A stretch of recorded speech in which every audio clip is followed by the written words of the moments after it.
I'm giving it 3, 2, 1, and... Did you separate? That's how, maybe. Yes, I did. That's how. Sorted and separated. Folded and fluffed. And? Hello, and welcome to A Gypsy's Kiss. It's Friday Fenndango, and I'm Shelley Carney.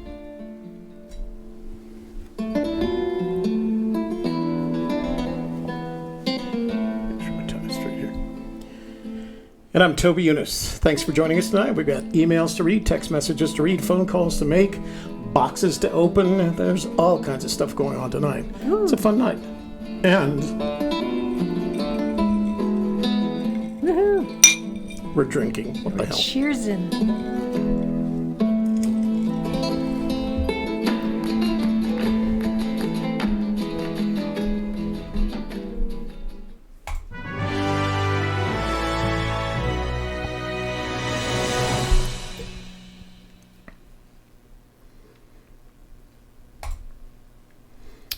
How are you doing, Miss Shelley? Super. How are you? I'm doing great. Here we go for you. 'Cause girls like you round other guys like me. The sundown when I come through, I need a girl like you, yeah, yeah. Girls like you, love and yeah, me too. I want when I come through, I need a girl like you, yeah, yeah. I do. Yeah. I was All right. giving you one towel. Let's do some house. Trying to do a show here. What's going on? So now that we're on Facebook, it's my obligation to share it from our Facebook page to our Facebook group, and then I'm going to start a watch party. A what? Watch party. Watch party. Sounds very Facebooky. What's a watch Yeah. party? So, like, see, I brought the Yeah. I brought it up on So my we are phone. live streaming to both YouTube and Facebook tonight. So And there's a little share button at the bottom with an arrow. So I'm going to click wait. on that. So how did you get there? Wait. Do I have to open up my Facebook app? Facebook app. Man, I haven't opened that sucker in years. Yeah. Facebook app. Open up. Oh, I actually do have one. Open up your Facebook app, and at the bottom, and then you got to find the video. It should be like right here, isn't it? Yeah, there you are. Mm-hmm. So I'm gonna click like on it. that. I'm gonna like our video. Make sure the sound is down so it doesn't start Got it. It's competing. off. Okay. Right. Watch this video with your friends. Well, you can do that. Yeah. Is that the same as what does yours have? Why is yours Well, different? see, I clicked on the video and it opened up this whole thing. Yeah. See, 4 people are watching, right? It's off. Okay. So turn the just sound did it. down. Okay. watch Sound this off. video with your With your friends. thumb, I'm not going to do so- that. I'm going to go back. Okay. Anyway. So I can do. Yeah. Toby that. Michael Younis is watching. It says right there. Introducing watch Add party. video, See? choose. So you click on share, and then you'll see watch party. And then you can say start watch party Oh, start watch party. Or if And this you is wanna going to say show up on anything. my personal page. on your personal page. It will show live. Your watch party is about to begin. See, I brought the Yeah. How do I turn off the audio? I brought it up on So my we are phone. live streaming to both YouTube and Here, turn Facebook it all the way tonight. down. No, I This is can't gonna because show that's our voice. Okay. Okay. Well, there you That's go. our voice call. Okay. So I can leave that now. So there are 5 people watching. Start now. So for you guys that are watching on Facebook, do Or me a if you're favor. watching on your computer or your TV and you have your phone nearby, You can do start the a- same thing we just You can did. start your own watch party on Watch your Facebook page. party. But what I was going to say is for those, we're still testing the live stream to Facebook. So I'm supposed to be able to get your comments here. And I don't know. I see Did the you see YouTube anything comments. from Cher or Heidi up there? Or Michael Yes. Grantham? Michael Grantham. Yeah. Oh, okay. So it's we're working. getting your comments from Facebook onto our Restream chat. Restream our IO chat. That's good. Good to see you too. Hope well as I can stick around, but I do want to say hello. Michael, thanks Okay, for so dropping here's by. my private watch party. This is my private room where I have my watch party going on. Is that what this is right here? Yes, that's your watch party. And it'll tell you if anybody joins, and then you can wave at them or talk to them, comment or whatever. I can't because I have to get back to the Anyway, audio. you could if you wanted to. Okay. So All I'm right. going to plug my so, phone in. yeah, because go to it's Facebook, dying. do a watch party, and you'll have Gypsy's Kiss on your channel. live. So live with all your friends watching. Yeah. And asking, what the heck are you guys? What's going on? What is Party time. going It's a on party. there? It's a watch party. It's a watch party. Fenndango party. And that's what we were cheersing to. We were cheersing to our new Facebook feed. And Facebook feed. what's going on Facebook. So cheers to all you Facebookers.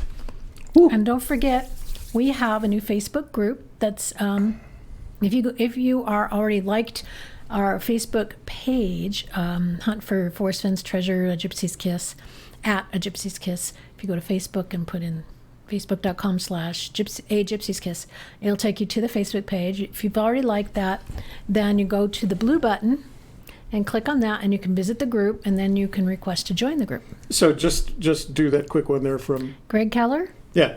Greg Keller, again, is giving us the @ A Gypsy's Kiss, so we can see it real good. But read his It comment. says, "Good evening, Toby and Shelley. One and all had a moment while my wife, Katie, was distracted, so I had to answer the call and fulfill my usual chat room duty. Enjoy Friday Fenndango." Get back to your wife, Greg Keller. Yeah, we don't want her thinking poorly of us, right? So thanks for at least coming in and doing that, Greg. We appreciate That's it. right. So what Greg was showing you is that if you precede your comment in the room with an @ AGK space, A space Gypsy space Kiss, it'll highlight it. We'll make sure we'll see. I haven't done my. Let's do this Let's after do some housekeeping. housekeeping. You want towels? I want towels. I need some towels. So Oh, first my of towels all, are dirty. before you leave, Jesus Christ. Give me that Amarula back. No, mine. Where was I? Oh, so before you leave Housekeeping. tonight, make sure you share. Jesus. Let me take that from the top. Before you leave tonight's room, make sure you like our video. YouTube take likes it that when you YouTube likes it when you like our videos. Also, share this with your family members, your friends, your neighbors, the neighborhood association. That would be good. And all your Facebook friends. Your business associates and your social networks. And now, if you're on Facebook, you can just take that Facebook version of our live stream and have a watch party on your own channel, which should Yeah. be danged interesting. Right? So, Watch party. and then finally, Kevin Carney's on my watch party. hey, Kevin. And then finally, if you're not already a subscriber, this would be the ideal time to click on that subscribe button, and we see the notifications bell. Click on the notifications bell, and that way, every time we start a live stream or schedule a live stream, you will be informed and In the know. in the know. There's nothing better than being in the know. In the know. In the You were know. going to do something before we. What were you going to do? I don't know. I did the Facebook thing. You did that, and that was great. Thank you for that. I didn't know you could Other do than that. that, I don't know. Okay, so if you want to reach out to us, there's a couple of ways to do it. Number one, we're going to open up the phone lines later. But number one, you can highlight your comment in the room so we can see it. Oh, that's going to be interesting because I won't be able to see it. Oh, there. yeah. Well, we'll see it there. We Okay. have the chat everywhere. Yeah. But if you want us to make sure to see it, highlight it in orange by typing in the @ A space Gypsy space Kiss, and that'll make it orange. But if you want to put a little money on it, a little super chat challenge going on, then you can do that, and it gives you a beautiful big box with your comment or question. If you're not interested in doing chat room stuff and you want to be special, you can give us a text at 866-597-9901, or you can leave us a voicemail. If you leave a voicemail, do not say your phone number out loud because people will hear it. Or you can give us a phone call later.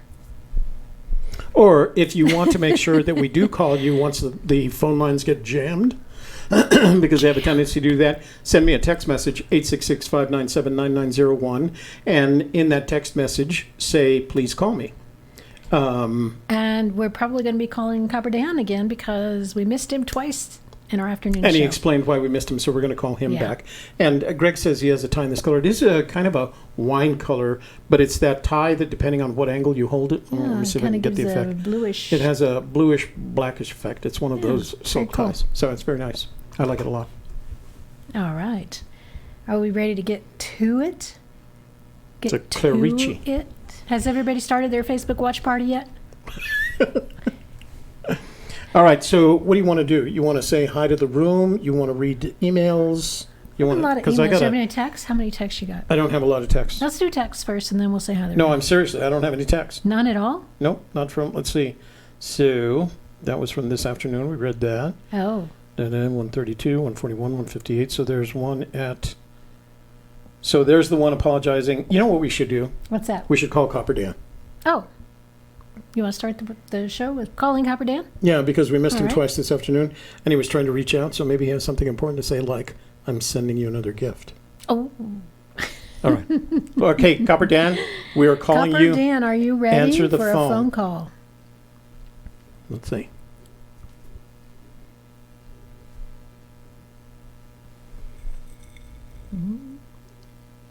So we'll do that first, and then we'll come back to the phones. Let's see if Copper Dan answers.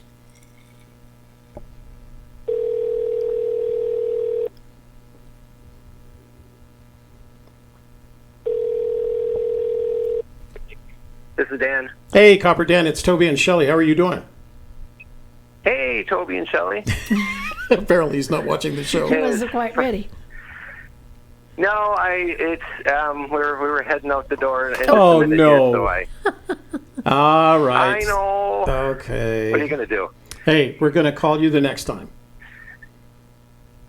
All right, I'm sorry. No. I'm sorry about earlier not being able to get through. No worries. We just wanted to tell you how What nice do you mean you have a your- life? We just Yeah, wanted to I tell have you. a life beyond treasure hunting. Yeah, we wanted to tell you how nice the piece of art you gave us looks on our wall over here. I put some photos of it in that community chat, so you can take a look they're there. also on our Facebook I group saw page. that. Thank you. All right. Okay. So sorry to bother you. All We right, will, guys. call us later if you get home No, in it's time. all good. All right. Talk to you Be later. good and don't do anything illegal. Okay. That's Talk to you interesting. later. This time. Okay, bye. Bye. Just because you said something. I think the fact that we're in the same room doing this stuff is pretty illegal.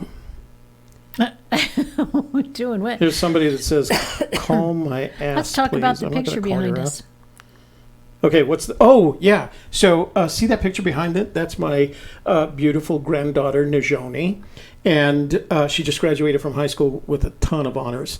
But she and the family, Jason's family, are up in Colorado, south of Denver. They're camping at the Garden of the Gods, but they're exploring Colorado. This photo was taken today, and I would like to point out that every time she sends us a photo from south of Denver in the mountains, it looks like this, more snow.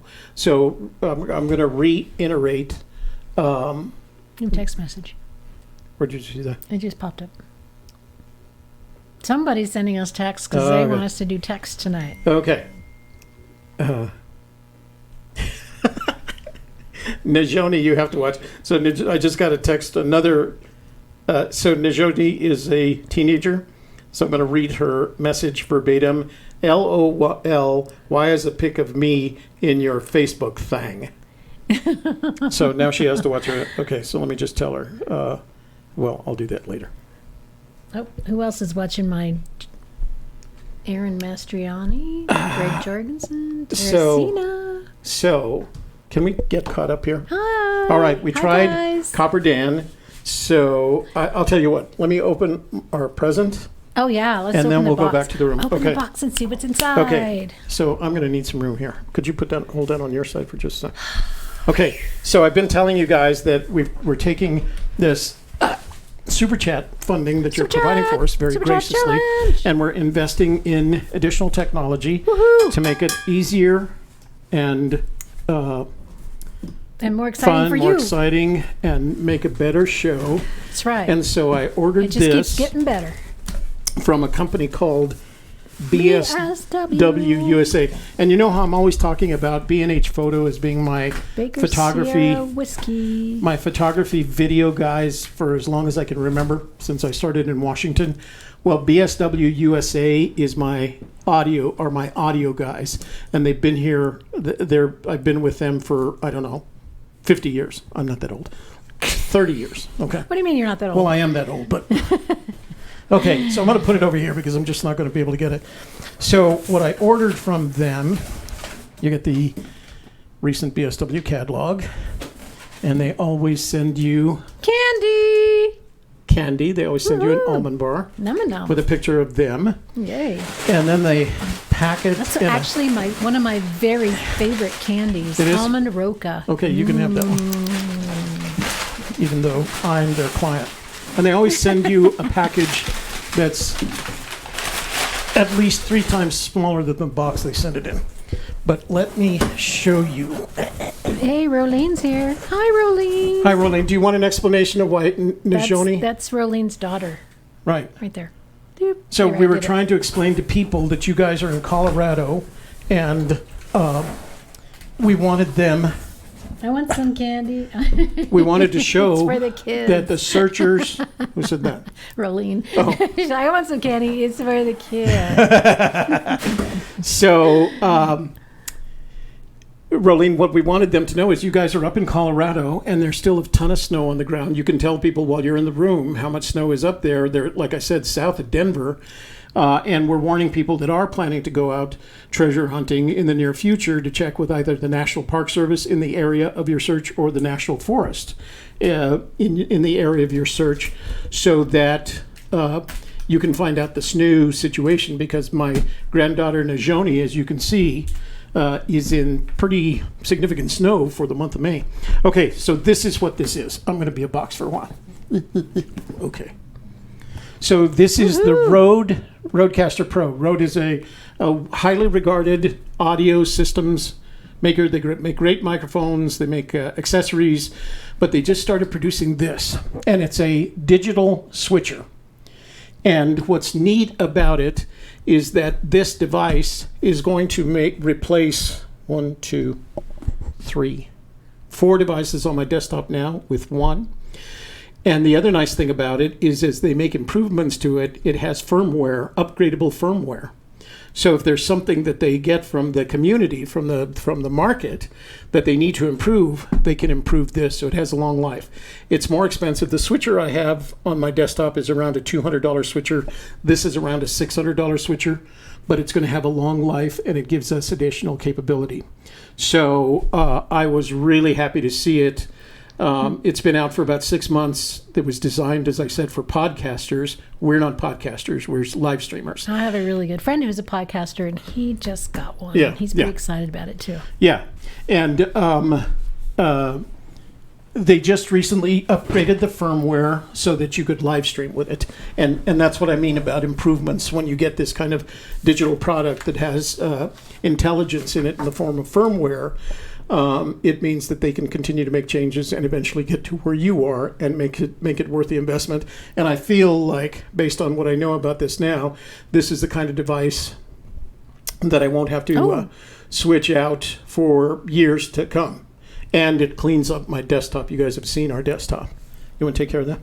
Yes. So Ander Haven says $15 Rodecaster, more theme songs. Woohoo! Exactly. That's right. Because what it's going to do. So the Rodecaster has 1, 2, 3, 4, 5, 6, 7, Spaces. 8 of its own sound effects buttons that are programmable, which means I can take some of the stuff like that and that.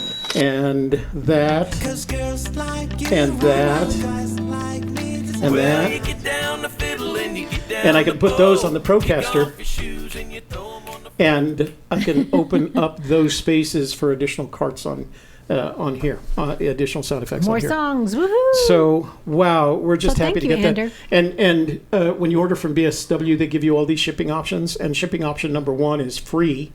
And then you wait a couple of weeks. Because they send it UPS ground. And then shipping option number 2 is 3-day, and it's like $90. And then shipping option number 3 is tomorrow, and it's $150. So you make a decision like, ooh, how crazy am I about this? I can wait a week. I can wait a week. But I ordered this at the beginning of the week, and I got it today, which gives me a whole weekend to mess with it. And that means next week, when we do our shows next week, we're going to be doing it with this platform. So. Hi, Heather. Thanks for joining my watch party. Oh, is Heather that Antonio. Oh, hi, Heather. Yeah. How are you doing? Long time no see. Heather is part of the film community here in Albuquerque. She and Shelley, we shot a movie together. What was it called? Oh, gosh. It was didn't you write it? You wrote it. But it was how many years ago? It's been a while. Oh, where is it? On Videoterra? It's on Videoterra. Yeah, it's on Videoterra. Comfort? Comfort, that's Comfort. it. That's And it. if you ever want to see Shelley kiss another woman, Yeah. Heather Antonio is the woman that she kissed That's in that right. movie. Kisses in that So, sorry, Heather. I know we're probably sharing things. Yeah, Okay, stirring things let's up. go back to the room. We've got a whole bunch of people in the room, so why don't we go back and say Say hi to all of them, yeah. Yeah, and then we'll start reading emails and stuff. Which one what do you are we want to gonna do? look at? I don't know. Oh, so many to look at. We should So look let me at see that how far one. back I can We should go. look at that one because It Facebook has- people will be on there. So this goes back to 1842. How long were you guys in the room? A while. I guess. Okay, starting with I'll Thomas get there too. Where are we at? Thomas Sawyer. Thomas Sawyer. Tom Sawyer. Tom Sawyer. All right. I'm at 7 o'clock. That's what I got started. Go for it. Copper Dan was in the room. I think he's going out for a little date night. Stephen Creel. Hi, Stephen. Haven't seen you in a while. We have Greg Keller, who snuck in just before going out on his date with his wife. Well, long enough to do the highlight A Gypsy's Kiss. And I do recommend going out with your wives. Man in the Park is here. Cynthia Meacham. Hey, Cynthia. Cynthia Meacham. Wasted away again in So I'll have a drink Margaritaville, with Cynthia. searching for my lost shaker of salt. I was thinking about having a margarita, but I just went with the easy Amarula. Amarula. Just pour it on ice. It's ready. So Cynthia, where is she? Has she mentioned where she's where she's at right now? I saw something about she didn't get out because of the snow, but I don't remember what I saw. We had a caller. Cynthia, do you want us to call you? How do I want to do this? So Text us if you want to want us if you to want call to you. get yeah, text us 866-597-9901 if you want us to call you. Yeah. The Sassy 1962 is here. Deep Thinker, William. William is in the room. William's going off the rails on a crazy train.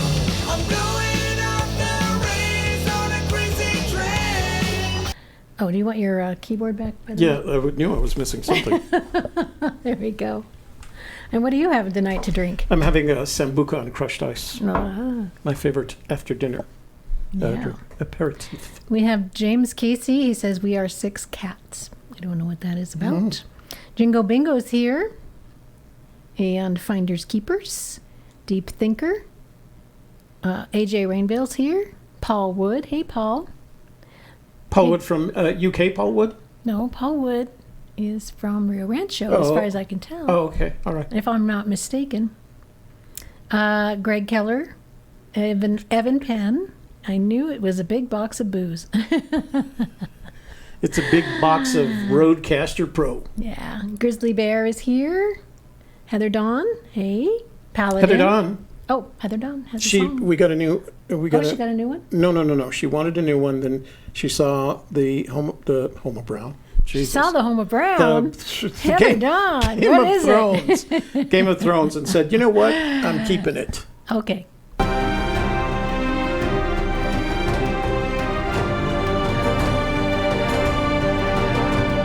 All right. What time are you at?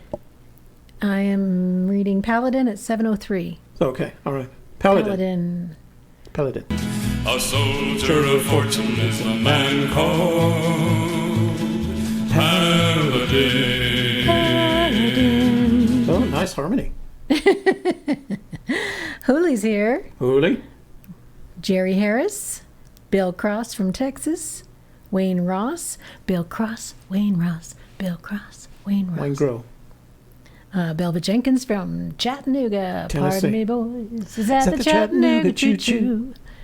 And then we got Toby Fan 3000, John Werner. One of our moderators. One of our Thank you. lovely moderators. Deep Thinker. Oh, I said that. We have KJ. Hi. Jason Dent's in the room. Jason Howdy. Dent. He did a show earlier he and Sasha did a show earlier this A afternoon. live show? Yep. Yeah. Awesome. Texas. Sad. I'm not sure how to say your name. Texas. Oh, you know what? Sad. And he always writes us afterwards, and he puts a comment, and he says, "Guys, you did a great show tonight." We need to learn how to correctly. Well, maybe it's his It name looks like and Texas initials. Shad, And Texas look, but it's not. Yeah. We're going to go with Texas Shad because that's easier to say than whatever it Because actually we might can't be. pronounce that. Poor Boy is here. Oh boy. Let's see. Who else? Alan Kay is here. Brett Chaser. It's the middle of the What? night, man. You Brett already Chaser had has this some music. afternoon. Oh, he does have some music. Back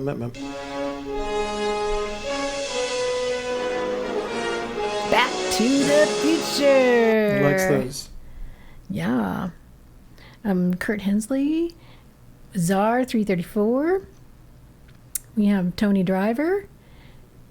And K-Pro Thor is here. Hey, K-Pro, I saw your comment on this afternoon's video. And do me a favor, if you want to talk about it more, I think it's a credible subject to discuss. So just send me a text message so I can call you back, 866-597-9901. And I'll call you back when we start the calls. She's got music. She's what? She does have music. She gets a little cowbell. I got a little cowbell for her as well. Then we have Charles Clement.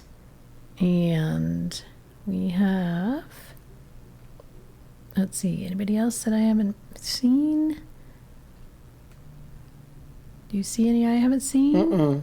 So Cynthia is still out searching because she said she just responded to Wayne.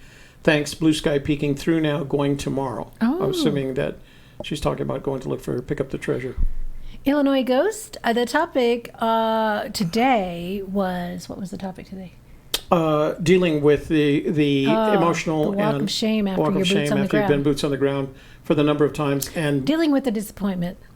And how do you do that and carry on? And we had you know what, Rick, we had to call you because you've had a bunch of them too. So evening programs don't have a specific topic. We can continue on from what we talked about today, or we can talk about what we talked about on Wednesday, or we can talk about anything that's of issue at the moment. yeah.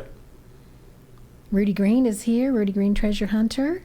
Rudy Green did go boots on the ground and found a whole bunch of snow, and so he found no treasure. But he's going to head out again in about a month or so. And we have Steve Wayne, Tom Sawyer, I think I said. Or we got any others that I've missed? Jim Black from British Columbia. Nikolai Astrov. We haven't seen you in a while, Nikolai. Who else? Have we seen? You see anybody I'm missing? Did I already tell you Greg said he has a tie the same color? Yeah, it's on his profile picture, he said. Oh, it is? Oh. William Hada from Connecticut. Connecticut. Connecticutter. Well, discussion about how to say it right. KJ says, Toby, nice tie. Thank you, KJ.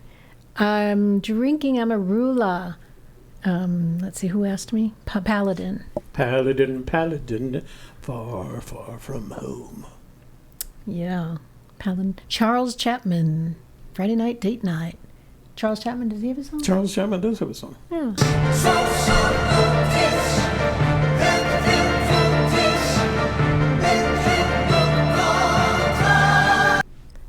And we... Date night. Uh-oh. Davio's in the room. Davio, welcome. Cheers to Davio. Evan Penn says, Toby, no more drones over Indian. No, they will shoot that baby down. So, yeah, no drones over Native American lands. If there are Native American officials in the area that can see you. We have because they bloop, will. bop. Bloop. Bloop bop. Should play the alien music for bloop bop. No, we can't Sounds take like it an away from alien Davio. song. Bloop bop. Alien person. Michael Cohen, hello.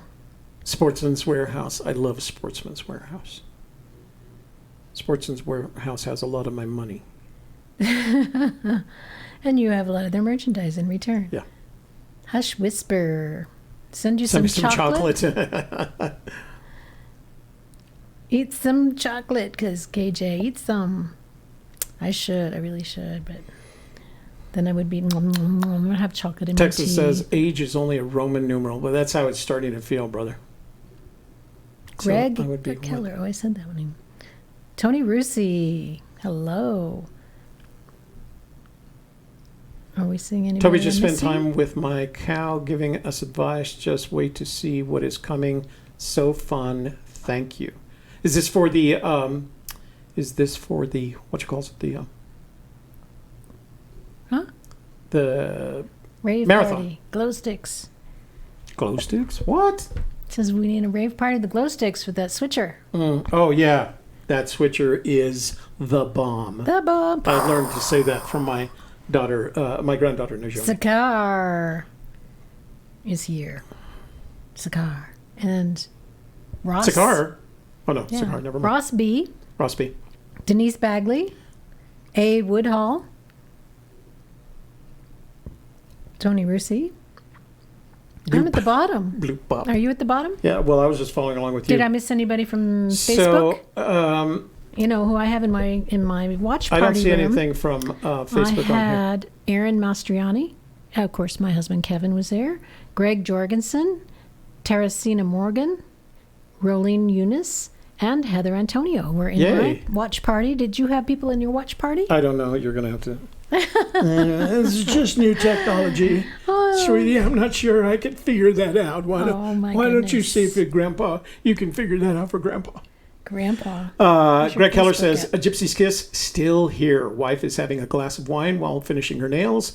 I'm having a cocktail with you two in the meantime. Awesome. Cheers to Yeah. red nails. I'm a big fan. Not for me, but for... For other people to have. Mm-hmm. Oh, is this it? Watch party. Oh, that's my watch party. Because I'm there. I don't know where your watch party is. I Where are you at? have no idea. So, okay. So we've said hello to everybody that I could say are fine. Oh, let's see. There's an LD, Chuck Denny, Steve, Virginia Mann, Ice cream searcher. Ice Cream Searcher. That's new. Dipping Wait. toes. Yeah, been hesitant to dip my toe in the chat. The community needs some ice cream love. We do. That's right. Don't be hesitant. We are kind. And if anybody's unkind to you, you let us know. Yeah, you let us know. We'll take care of it. Shelley will beat him up. That's right. We'll stand for that. Okay. So We I don't tell see jokes, though. anything. We do tell jokes. People in the room tell some awesome, funny jokes. They are just funny people. They are. They're Funny. hilarious, especially on a Friday night. Where's my jokes, guys? Where's the jokes? Yeah. Toby and Who's got a Shelley, joke? can you tell me how and when you first met Forrest Fenn? When we met first Finn? When I met Forrest Fenn. So the first time I met Forrest, that was in August. We went to a book signing. Is that the first time you met him? Yeah. Oh, that's the first time I met him, too. So it was August of 2000 15. no, No? 13. 13. Wow. It was long August time of ago. 2013. Wow. I had taken an interest. I had seen a story about him on the news. I had taken an interest. I had bought a book. I happened to be in Santa Fe because I was doing a shoot. I was doing a commercial shoot. Why were you there? Because we weren't together, right? I was at a acting class, and you told me to come by and meet you. Yeah. And just So I 'cause said, was "Come up on there over." in Santa Fe anyway. And they were doing a book signing. What I remember about the book signing is that it was not anything like the ones that we've had at Collected Works. Right. And then we did the book signing. I It was introduced sort of myself. like a meet and greet thing. I got a picture of Fenn and Shelley together because He had a lot of his family there. he likes the ladies. And he had some guy, there was a friend of his that had written a song about his story, and they played that. So that was at the Inn of Loretto in around August of 2013. That's And right. then I went up for the Collected Works bookstore event in October, and then I recorded Moby Dickens in November. And then in January, he contacted me and asked if I would be interested in live streaming the, what was her name? Raynell Jacobson event. The giveaway, the drawing for the bronze jar filled with artifacts from San Lazaro. Forrest is actually a little hesitant to sign anything that's not one of his books because he feels like somebody else wrote the book that you're asking him to sign, Yeah. or some other artist put together whatever it is you want him to sign. He feels like he's imposing on them to sign something that's not one of his books. Yeah. But he usually will do it if you insist. So anyway, yeah, that's when we first met him back in August of 2013.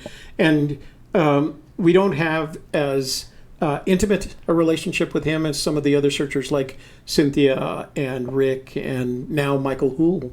But whenever he needs a favor that involves video production or live streaming, he does contact us via email. And we have that short period of interaction, just like for the Jamie Jordan drawing. That was like, can you do it? I say yes, we do it. And he says, thank you. And that's about all we talk about. All right. Are we going to get to emails? Yeah, we need to get to play emails. The video for emails. Because we forgot to play the hello video. Let's see. So, well, we didn't play the hello video, did we? We'll have to do something else instead. Do you got the cowbell thing? No, I feel like we should do the hello video. Okay, well, let's do emails. Let's go straight to email. So, a couple of things. Cynthia, we would like to talk to you. We would like to call you, but I don't want to do that unless you want me to. So, if you want me to call you, well, whether you want me to call you or not, send me a text message to 866-597-9901. Or actually, in your case, you have my phone number. So if you want to talk to us, if you want to talk to the room via phone, let me know and I'll give you a call. Okay. And the same for UK Pro. I didn't see your answer. So if you want to talk about this afternoon's topic, give me a call and I'll call you. I mean, send me a text and I'll call you, and you can do that. You have my phone number too. AJ Rainville said, I may not be the brightest nail in the bucket, but at least I have a point. Where's our ba-dum-bum?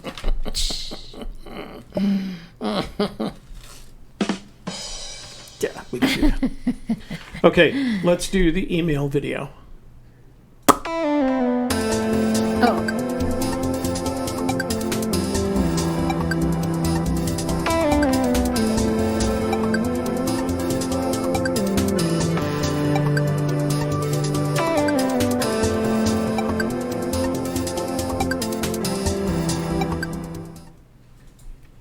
Okay, go first so I can handle these messages. Greg Keller, I promise we will play the Crazy Bird video. Oh, we got one for you tonight. Yeah, absolutely. So I'm going to start with this email from K-Pro. Tony Russi. He wrote to us and he wrote to Cynthia Meacham. And Tony says, Fenn said in private communication that Home of Brown did not involve brown trout. Are there any public links to verify this? And Cynthia replied, not that I know of. And we say the same thing that Cynthia said. We agree. So I promised I wouldn't read this on the air, and I'm not going to read it, but it's a letter from an individual who asked to be reinstated, unblocked, and my response to him is, you're now unblocked. And he thanked us, and he apologized, although I don't think that's necessary, which goes to the reason I want you to know that this is, I've always said that if you're blocked and you want to be unblocked, send an email to Be proactive about it. Yeah, tyunis@gmail.com. You don't have to apologize. I'm going to ask you to agree to kind of how we run our platform. But if you want to be unblocked, I'll unblock you. Yep. Dean And I won't Beatty. make any assumptions. Dean Beatty. UK Dean, and hi Toby and Shelley. I think it's near Box Canyon, even if a little south. It's 200 feet high. Ooh, how did Forrest get up there? It's near the Box Canyon or near a Box Canyon? Just oh, yeah, Box yeah. Canyon. Oh, well, There's we no have that picture. identifier. Actually, no, he's talking about Box Canyon because it's a little bit south. Dean, that's not a little bit south. That's a whole bunch south. Way south of Santa Fe. Oh, sorry. I thought I saw something that said Pootie Fest, but it says Pointy S. Pootie Fest. Jason's not in the room, so there is no Pootie Fest. Pootie Fest. Well, Pootie Fest at Fenndango, most likely. Okay. This is also from Tony Russi. Maybe a good question to ask Jason Dent, since he was there. Forrest Fenn said, so many searchers are stomping on the ants while the elephants run by. What do you make of this quote? Who is stomping on who? Who are the elephants and where are they running to? Okay, so that's a question for Jason Dent because that came out of the Playboy interview, right? Yes. Yeah, so Yes. Tony Russi, so this is for Jason Dent from Tony Russi. Jason was in the room, yes? Yes, he was. I don't know if he's still here, but he Okay, was. Cynthia texted us too. Okay, so read that again. So this is for Jason Dent. Maybe a good question to ask Jason Dent since he was there. Forrest Fenn said so many searchers are stomping on the ants while the elephants run by. What do you make of this quote? Who is stomping on who? Who are the elephants and where are they running to? I'll give you my opinion while we're waiting for Jason's answer. I believe he was referring to elephants as being the elephant in the room, meaning the big picture, the big point, the thing that people aren't talking about, but everybody knows it's there. Whereas the ants are tiny little details that we follow down into the little ant holes, and we're missing the real answer, which is the elephant. So we are looking at silly things instead of looking at important things. That's my opinion. All right. So Jason, if you would like to address that via phone call, text me, and I'll call you back, and you can address. Set that aside. Okay. So if Jason calls, we can do that. Okay. So this is from our. I'm hesitant to use the word.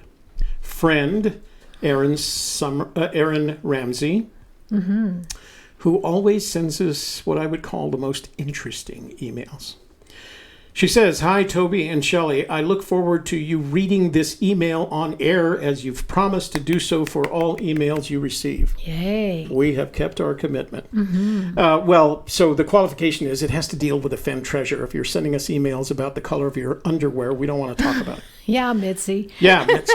You're Mitzi. I'm teasing. Mitzi did not do that. The March 5th, 2019 YouTube of your show is noticeably absent from your YouTube channel.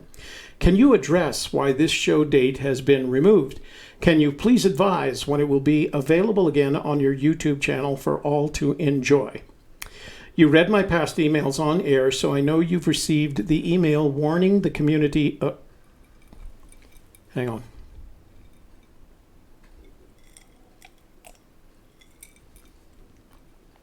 Gotta be careful what we read online. So there's a couple of things about this particular paragraph, Aaron, and that is you're making some accusations that are unverifiable, and you're dealing with people and issues that A, we have no interest in, and B, you shouldn't have any interest in, because pretty much no one tells us how to run our channel. Hope you are both well. Looking forward to your response on your show tonight. So here's the thing, Aaron. March 5th was a Tuesday. We don't do shows on Tuesday. As a matter of fact, the only video that was made on March 5th on this channel was one where I talked about the changes that we were going to make to the room that we're in now. It was done with a phone.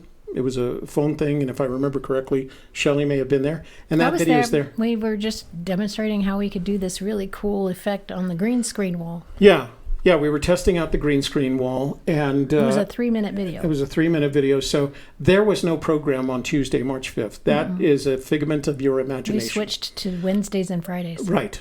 So I'm not sure what you think you saw, what you imagined, but I assure you it's in your imagination. So, you know what All you right, get? then. You know what you get for that?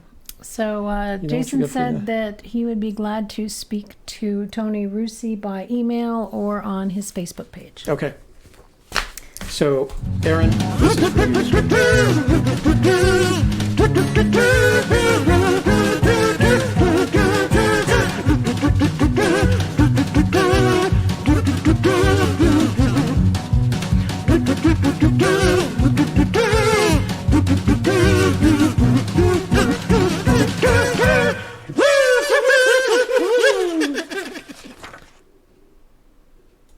Boris. Okay, birdies. Little Boris. That was Susie's in the room. especially goes out to Greg Keller. Susie Fennhaven is in the room. Susie Fennhaven's in the room. Donna Buckholtz is in the room. Finders Keepers, Ander Haven, Ice Cream Searcher, Susie Fennhaven, we said. Oh, Show Treasure Hunter, Da Bear. So, Brian Eagle, hi. Aaron Hurley. Jason is going to contact Tony independent, not to call him. Or that they're going to exchange emails. Tony should email him, and he left his email in the chat. All right. Or go to his Facebook page. Got it. All right. Next email from Thomas. Forrest Fenn poem. Good evening. My name is Greg. It says Thomas. My name is Greg. All right. I've watched many of your videos and like what you guys are doing. Though I have watched many videos and read many things on various chat rooms, I must admit that I don't know if my theory is accurate or not, since there are too many for me to search. However, I have a gut feeling that I have deciphered the first clue. I am often wrong in life, so I could be wrong yet again, but I'm not so sure. Would you be interested in emailing back and forth? Well, you're going to have to be a little more sure of yourself first. Be a little more confident. Yeah, we only just talk a with little people more. like You don't have to say So- you know where everything is. So we're not really good. We try not to do the email thing because we don't have the time, honestly. But if some night you come into the room and we're taking calls, or you'd like us to call you to discuss this, send a text message to 866-597-9901, and in that message say, please call me, and we will call you, and you can talk all you want. Yes. Back So and forth. emails, we literally do not have time. We get dozens of emails a day. But we appreciate it. And don't get me wrong, we do appreciate it, and that's why we read them here, and we will continue to read them here. But we just don't have the time to respond to everything we get. We're like Forrest Fenn. We're old and cranky, you know. So this Speak one for is yourself, from Mr. Old and Cranky. Patricia Miranda. And the subject line is Santa Fe. Ashley What, Ashley? What did Ashley? Cleveland Carney. What? Is that a... Corey Carney. What? How many Carneys are in the room? Well, there's a Facebook, that's from Facebook too. Yeah. Okay. So say hi. Is that a relative? I have a niece named Ashley, but her name isn't Cleveland Carney. It's something else. Well, She's married. She has a married. Ashley, tell Shelley who you are since you're watching on her channel. So this one is from Patricia. Okay. Hola, Toby. Cada miércoles disfruto mucho viendo tus videos.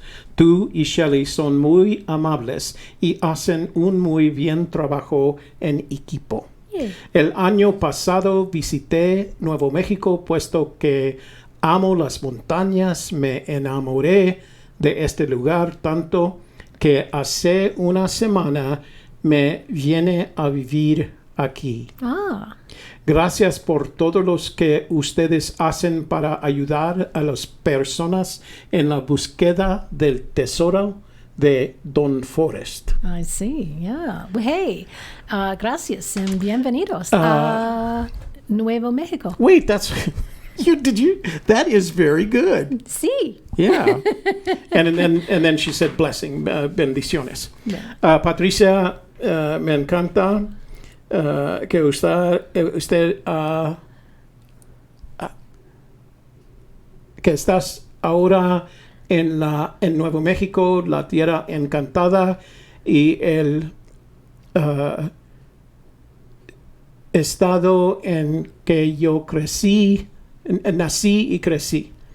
Bienvenidos a Nuevo México. Me encanto de ti. Bendiciones. Very nice. What So Ashley says we don't know if we're at all related, but Wait. her husband is obsessed with the hunt. Another Carney obsessed with the hunt. Yeah. So I'm sorry, I should have translated that pretty for you popular guys. name. So that was from Patricia. She said, "Hey Toby, every Wednesday I enjoy watching. I very much enjoy watching your videos. You and Shelley are very nice, and you make a great team, or you work together as a team. This last year, I visited New Mexico because I love the mountains, and I fell in love with the state so much that this last week I moved to New Mexico. Very nice. Thank you for everything you do for the searchers, the personas en la búsqueda, the searchers of the treasure of Don Forrest." So thank you for that very nice message, Patricia. We Yeah. appreciate it. Yeah. Hope you like it here in New Mexico. Yeah. And if you ever find yourself in Albuquerque or around Albuquerque, you said Santa Fe, I think. But if you ever find yourself around Albuquerque, let us know, and you'll find out how bad my Spanish is. Muy malo. Muy malo. Okay. Español muy malo. This is from Chuck Denny. Follow up. It's called Toby and Shelley. Toby and Shelley. Thanks for sharing my blog post on your show. I understand perfectly why you didn't want to discuss it. I think people could use the warning about the snow in general. Oh, that was the gentleman that wrote about the blog post that kind of covered his tracking of the treasure. We sent a link. We didn't read it. We sent a link to it. Anyway, you folks do a great job. I mean that. Toby is way more patient than I would be with colors, and I also like Shelley's fun side. Either way, I definitely... Wait, you don't like all of me? Just the fun stuff? Just the left side. It's the left side. That's her fun side. Yeah. Either way, I definitely enjoy watching all the comments and chats of the people this has brought together. Yeah, us too. Close to the end of your show, I heard Shelley talking about a water tower. That's because we were talking about dipping your toes in the water, and I said, wouldn't that preclude water towers then, because you can't dip your toes in it? That comment reminded me of a beautiful area that I've searched before. I have included a couple of pictures. There was a water tower and other equipment for monitoring. Today, the snow is still so thick in this area, it is hard for the birds to see. I hope people use caution in the days ahead if they plan to search here. Personally, I had better luck with verifying clues way down the pass. Have a great Memorial Day weekend. Regards. So I was going to use one of the pictures that he sent us on the background, but it was actually of an area that he went last year before it was snowing, and I thought it was more important to talk about the snow coverage that our family was experiencing up in Colorado, but I'll use that next week. And remember, this is Memorial Day weekend, so there's two really important things that you have to deal with. Number one is the Indianapolis 500 running tomorrow, once a year, the greatest race in the universe. And then on Monday, Memorial Day, if you don't have someone in your family that has made the ultimate sacrifice and you don't have a reason to go visit your nearest national cemetery, I'm going to strongly recommend that you do yourself a favor on Memorial Day. Take a flag or a flower, go visit the national cemetery in your area, and leave it on the grave of a soldier who doesn't have any flags or flowers on it. And get to know their name and in what war they died, if that's what it was, and what years they were alive, so that you have a sense of the people and gratitude that have made this sacrifice, and show your gratitude for that sacrifice. So Memorial Day is the day that we celebrate those who have made that sacrifice. Veterans Day is the day that we celebrate. Veterans Day is my day. We celebrate the veterans that made it. And then in April, we have Armed Forces Day, where we celebrate and recognize the individuals who are serving in the armed forces at this time. So just keep those 3 dates in mind. They're important. Go ahead. Flag Day. And flag. Flag Day is flags. Yeah. Okay. Oh, no, it isn't. Okay. It's mine. So this is from our friend Matt Brewer. Well, didn't we just read one from Matt? Matt sent us a bunch of them. Oh, he did? Yeah. And I gave them all to you, so. Oh, okay. So Matt says this is Try the Wheel Connection from Matt Brewer. He's the friend that flies a drone in Arizona. And by the way, he sent me some other pictures. Matt, I was going to call you. He sent me some pictures that he had taken of an area, and I'm not even going to say it because he asked me not to mention it, in northern Arizona. And Matt, I would love to use those, at least one of those pictures in one of our upcoming shows. So let me know if I can use them. I know you said in your email not to use them on the show, but really do. Question. So Very he says, cool. why do we assume that the paddle in, quote, there will be no paddle up your creek, unquote, is a verb? Why do we assume that the paddle, there'll be no paddle up your creek, is a verb? No, I've always assumed it's a noun. There'll be no paddle. Well, we always say you can't paddle up the creek, so then we turn it into a verb. Okay. If it was meant as a verb, then Forrest Fenn could have maintained this same syllabic cadence with there'll be no paddling up your creek, right? I agree. Why does it matter? I think the paddle may be a remark to tell us which creek is the correct one. So there'll be no paddle up your creek because the paddle is down at the bottom of the creek where it enters the river.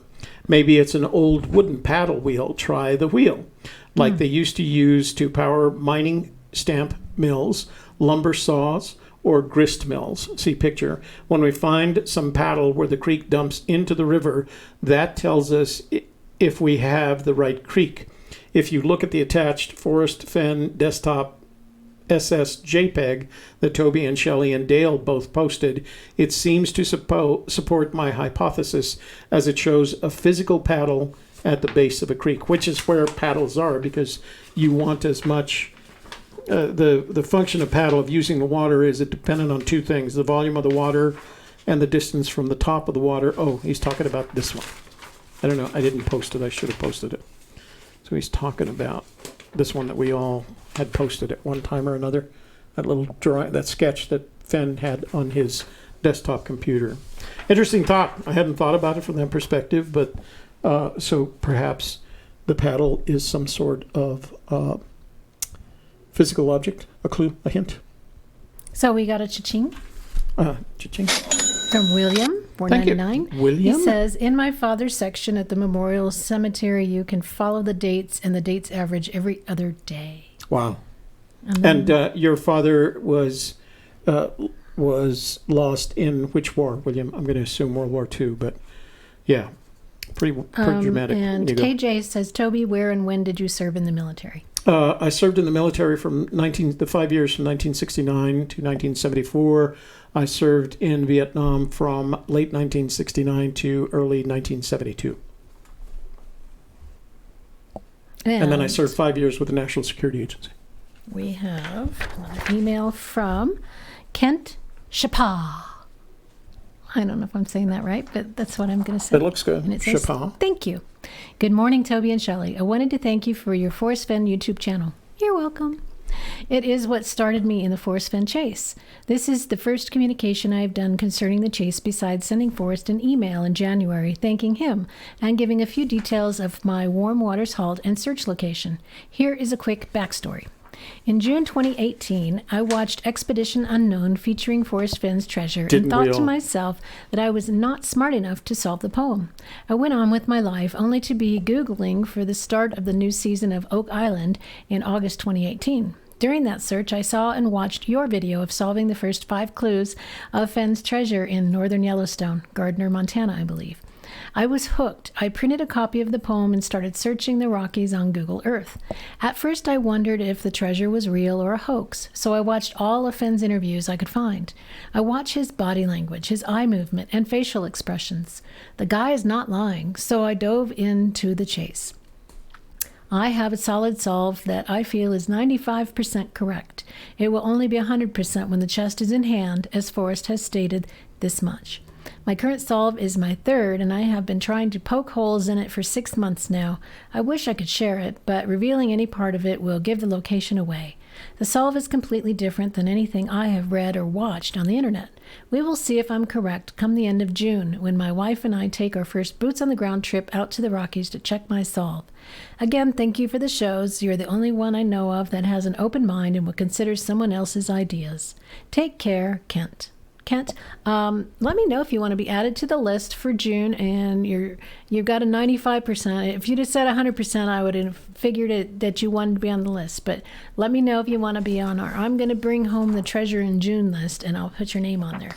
And thank you for the very nice email, Kent. A couple of things. I think we should play.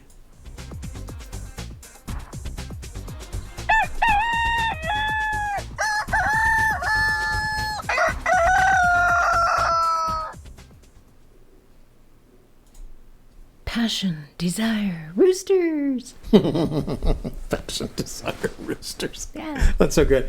So a couple of things. Number one, Sassy suggested, based on the email that we got from Matt, mining plumes, which are very similar in terms of paddling motion.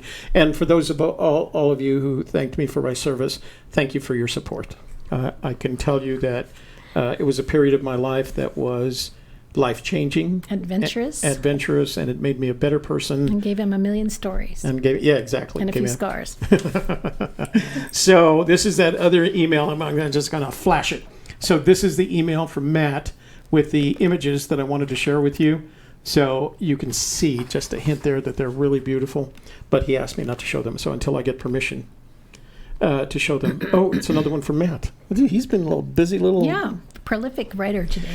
So Matt says, oh, actually, this was from last week. So he's referring to the show that we did Wednesday. about, is it Wednesday? Wednesday we did. About what's your biggest fear? Oh, no, we did do that last.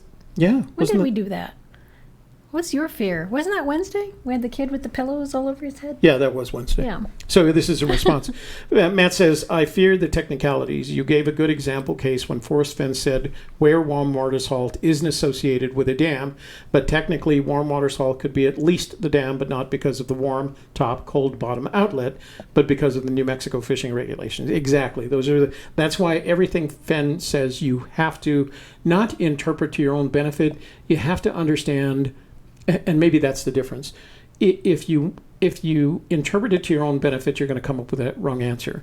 But if you look at it and try to understand what Fenn is really trying to say, and he always says it very clearly, it's just that we're the ones that cloud it up with a bunch of our own opinions.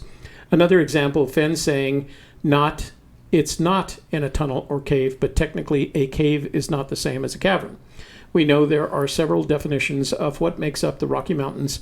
Some have said, author Frank Waters, for example, that there are peaks in the Rocky Mountains in Arizona above Flagstaff, Arizona, near the NAU, Northern Arizona University, right? Mm-hmm, NAU. Yeah. Mm-hmm. Don't we know Go somebody Lumberjacks. Why do we know somebody? Do we My know? nephew Kyle went Oh, there. okay. You got another one? I do. You know what? Yeah. Wait. No, I haven't read this one yet. Pictures. It's got pictures. Okay. Lots of pictures. So this says, it's from T. Weinhold. April 9th, 2019. Boots on the ground. Tom from Minnesota. Tom Weinhold. Hi, Toby and Shelley. I returned from my third Boots on the Ground in New Mexico and want to share my thoughts going forward. I had convinced myself that I would put my search on hold after this Boots on the Ground, but I was unable to rule out my current search area and will most likely return in August for another try. From what I found on my latest outings, I definitely would bring a good pair of gloves, preferably snake-proof. Ooh. See photo of snake. Reaching in stuff. Oh my goodness. See photo of snake. We're going to have to upload that. I can't see it, but they're smallish pictures, so yeah, maybe this is it. Anyway, okay, so snake-proof gloves. Make a note. See photo of snake I pulled out of a potential hiding place. Why would you be touching a snake? But most importantly, in my honest opinion, is a metal detector, if allowed, in your search area. I don't think Forrest buried the chest, but after seeing the amount of fallen debris and loose dirt after the snow melt, I tend to believe the chest is completely covered. I think a person could be within inches without knowing just how close they might be. This would definitely speed up the process versus moving lots of twigs, grass, or loose dirt. There's plenty of places between rocks or logs to remove things by hand to get a better look. I will attach a couple photos of my search area. As you can see, there are many places to hide a small chest that won't accidentally be found. I wish the best of luck to all searchers and stay safe. Safety squirrel. Tom.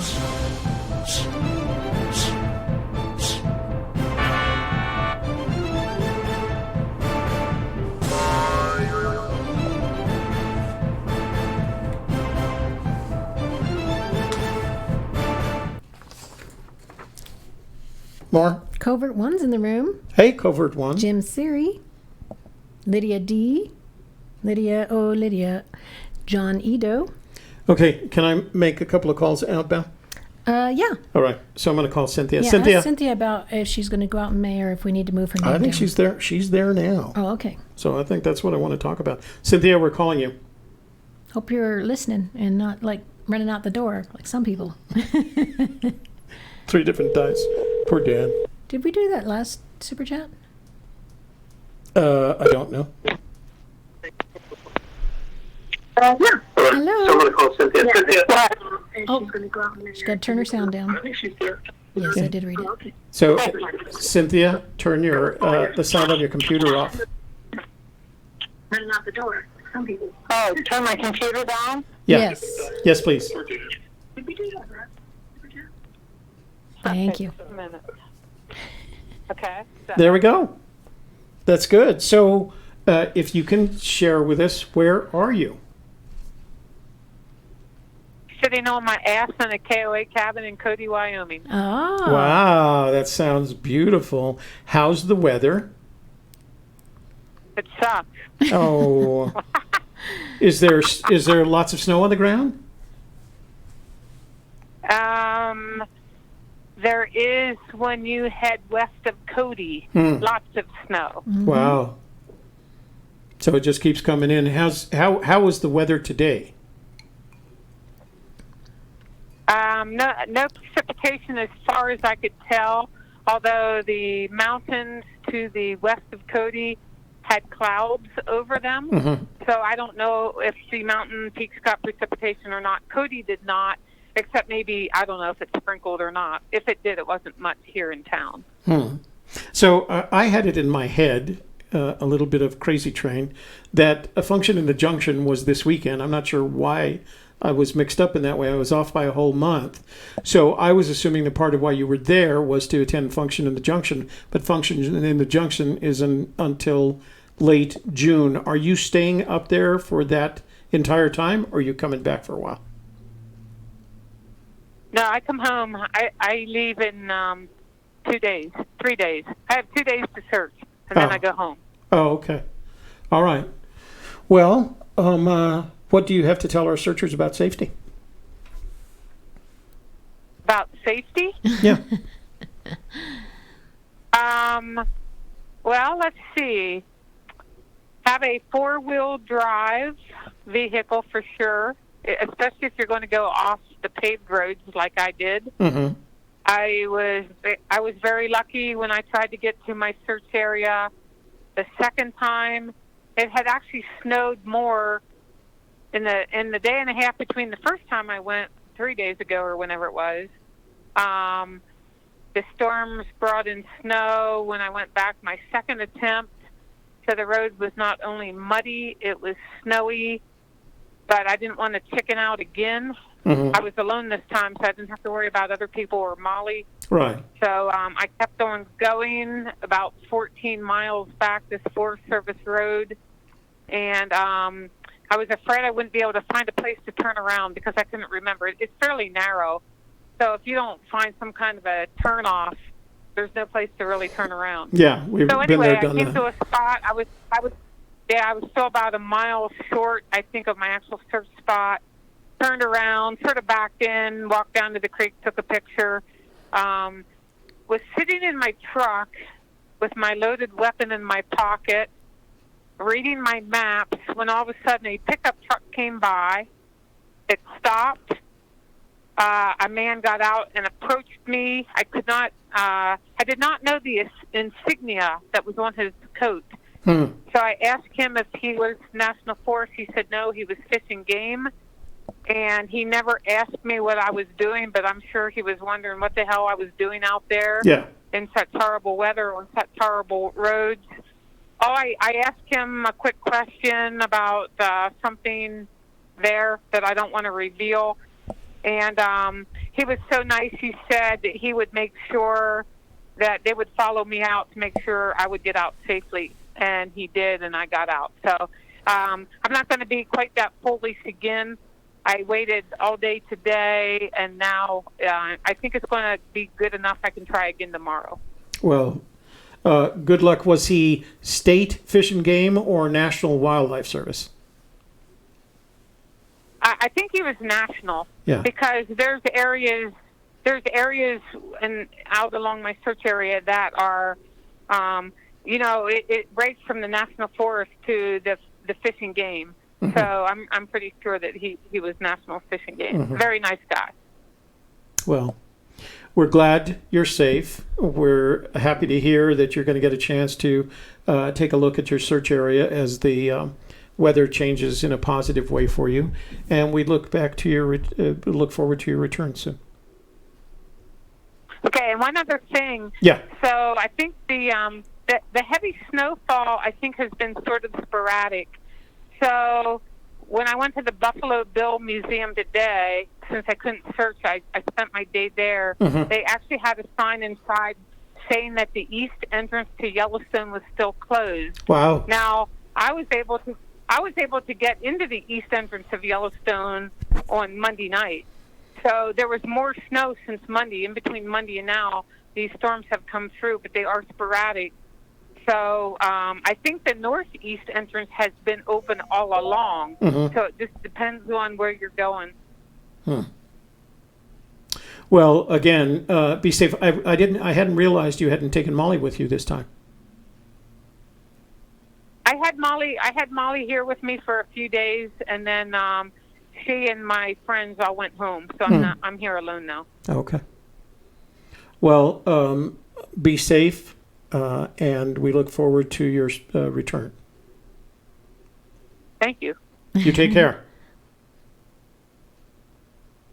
Thank you. Bye-bye. All right.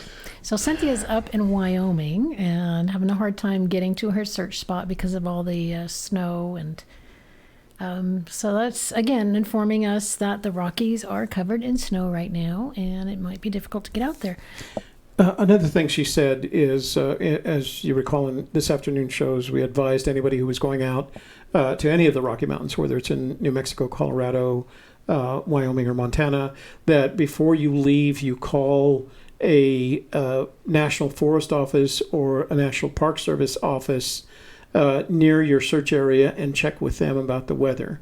They seem to get to their offices, but they want you to be safe, so they're not going to allow you to do anything that's going to put you at risk. So make sure you call them. That's a service they provide. They're not going to get mad that you're calling them to ask the weather. Tell them what your plans are, that you're going to visit an area, and you're going to tell them you're going to search for treasure, and then ask them whether they feel that it's a safe time of the year to do that. Because here's the thing that we know about this year. The snow season has lasted longer. It's dumped more snow, and it means the runoff is going to be heavier. So just be safe, especially if you're not coming from the Rocky Mountains. If you're coming from another state, the area that we call the Flatlands, if you're coming from another state and you've never been here before, just check and make sure. We don't want to lose any searchers over the kind of weather that we're experiencing this season. And Jim Siri, Cynthia ran out of places to look in New Mexico, so she headed up to Wyoming. She may be back to New Mexico because, of course, it is a lot closer for her to drive to New Mexico and do day trips, and she likes to do that too. So she may even, again, come back to New Mexico after she's searched Wyoming, because she could do day trips in New Mexico. So Wayne Ross says, a Gypsy's Kiss, I called the ranger station at Tres Piedras today. That's the one we go by when we're headed north. And they said the snow was still on the ground in the Carson National Forest. Yeah. And we have to go through that forest. And as a matter of fact, our search area is in the northern edge of that forest. We have to drive to Colorado to get down into it. But the Carson National Forest meets at the border between Colorado and New Mexico. It meets the Rio Grande National Forest in Colorado. So yeah, I'm not surprised to hear that from them. And our area isn't. It's not 10,000 feet. It's not 14ers area. I mean, it's between 7,000 and 8,000 feet. So they're still experiencing snow there. Then I'm going to reaffirm that caution that I suggested to you earlier. So hello to Marty Bird and Joel Lewicki. Joel Lewicki has a song. He does have a song. But I still haven't found what I'm looking for. But I still haven't found what I'm looking for. And Brett Chaser's off to bed because he lives in England. In England, it's and late it's, let's see, 2 o'clock. Mark Connor says, why would she go back to New Mexico? It's not there, and she knows that now? Ha, ha, ha. Funny. Nobody knows where the treasure is. Nobody knows. Dave is here. DIY Dave is here. Rudy Green. Jason North Face. OK Larry. Yeah. Nikolai. 23 Monarcha. 23 Monarcha. Everything turn. There is a season, turn. All right. I got to set that volume just a little bit better. Hang on. Okay, let's try it down. Okay, so earlier this afternoon, we had a show, and the topic was the experience of boots on the ground. And Christy left a message, and the impression I got was that she felt like we didn't get to a reasonable place in that discussion. It was only an hour. And she mentioned a video in which I was kind of expressing my emotions, angst, after a Boots on the Ground in March of last year. Last year or 2 years ago? Last year. And so March, March 30th. I didn't realize how bad the audio was on that, and it was because we rushed it. But I put the link to that video in the comment that she made, and I promised that I'd call her tonight. So, Christy, we're calling you. Are you ready, K-Pro?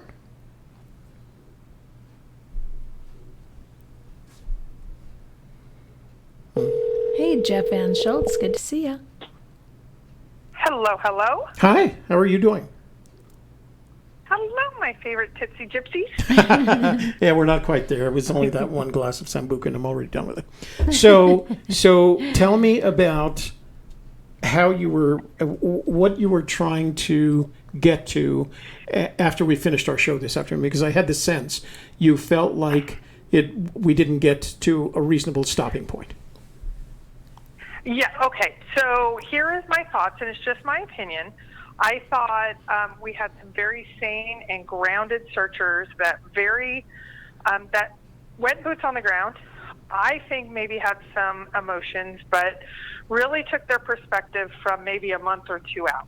And I'll give you a couple of examples. Okay. My first search partner was my brother, who I was estranged from after my mom passed, is when he called me and said, I only trust you. Let's go boots on the ground. I hadn't talked to him for years.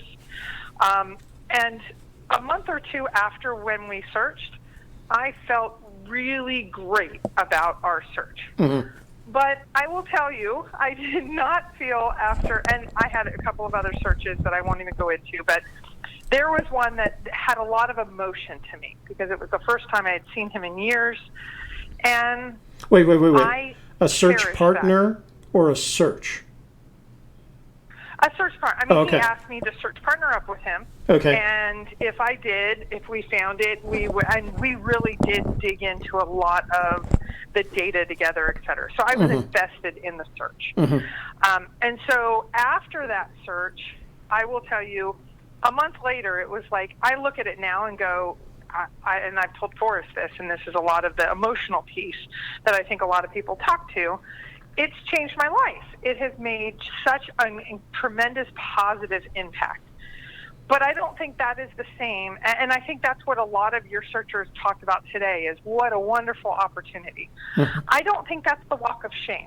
The walk of shame is very, very different. And I don't think we really got to, as a community, the discussion of the walk of shame. And there was, I think, 2 or 3 callers, and they were all very sane and grounded people that said how much they cherished the moments of their boots on the ground. And I do too, but I think even the boots on the ground that I had with my brother on day 3, I was frustrated.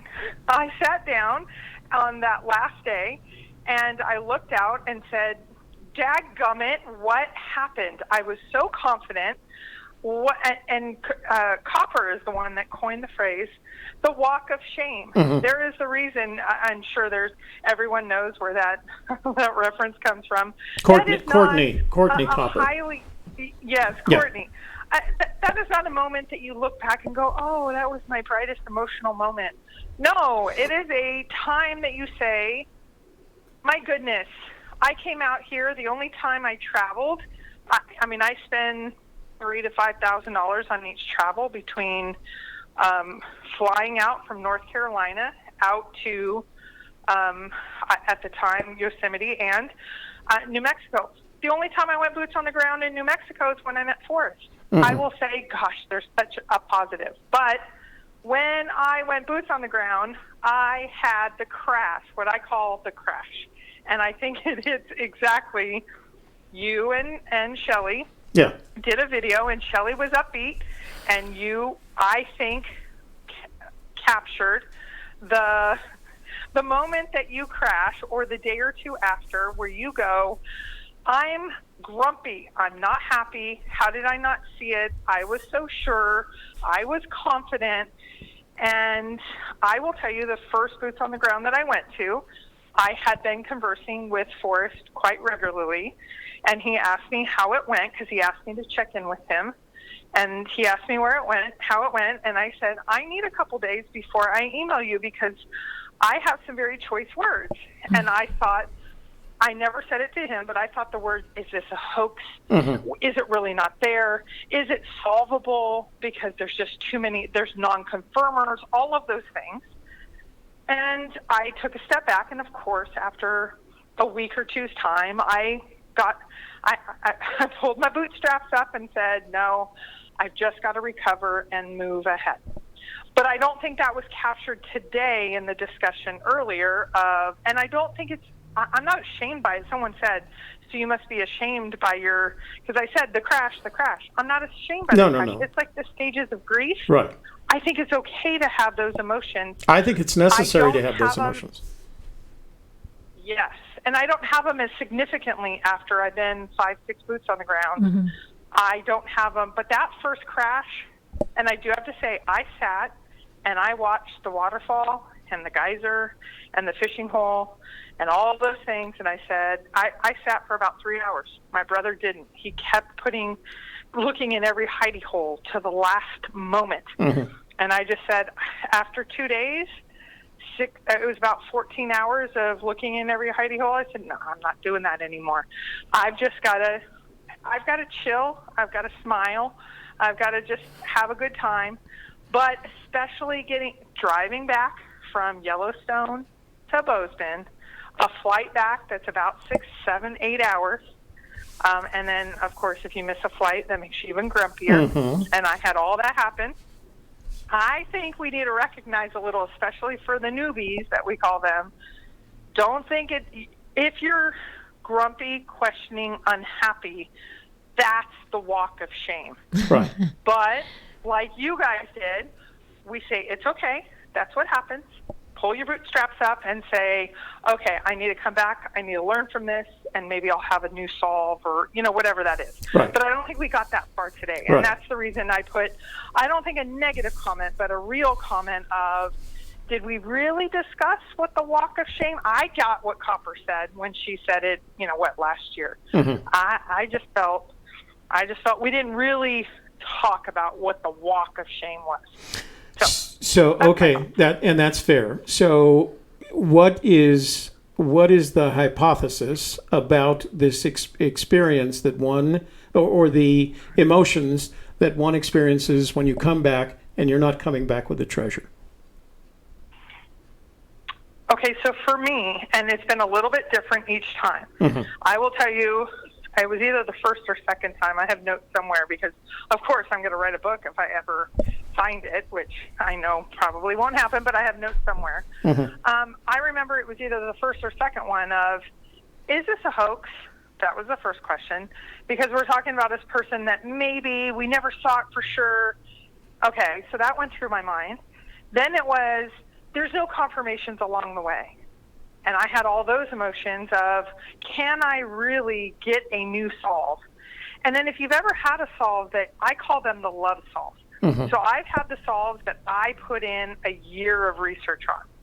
That I call the love solves. And those are the ones I love so much because I'm so passionate. I took on a search partner that it was his solve.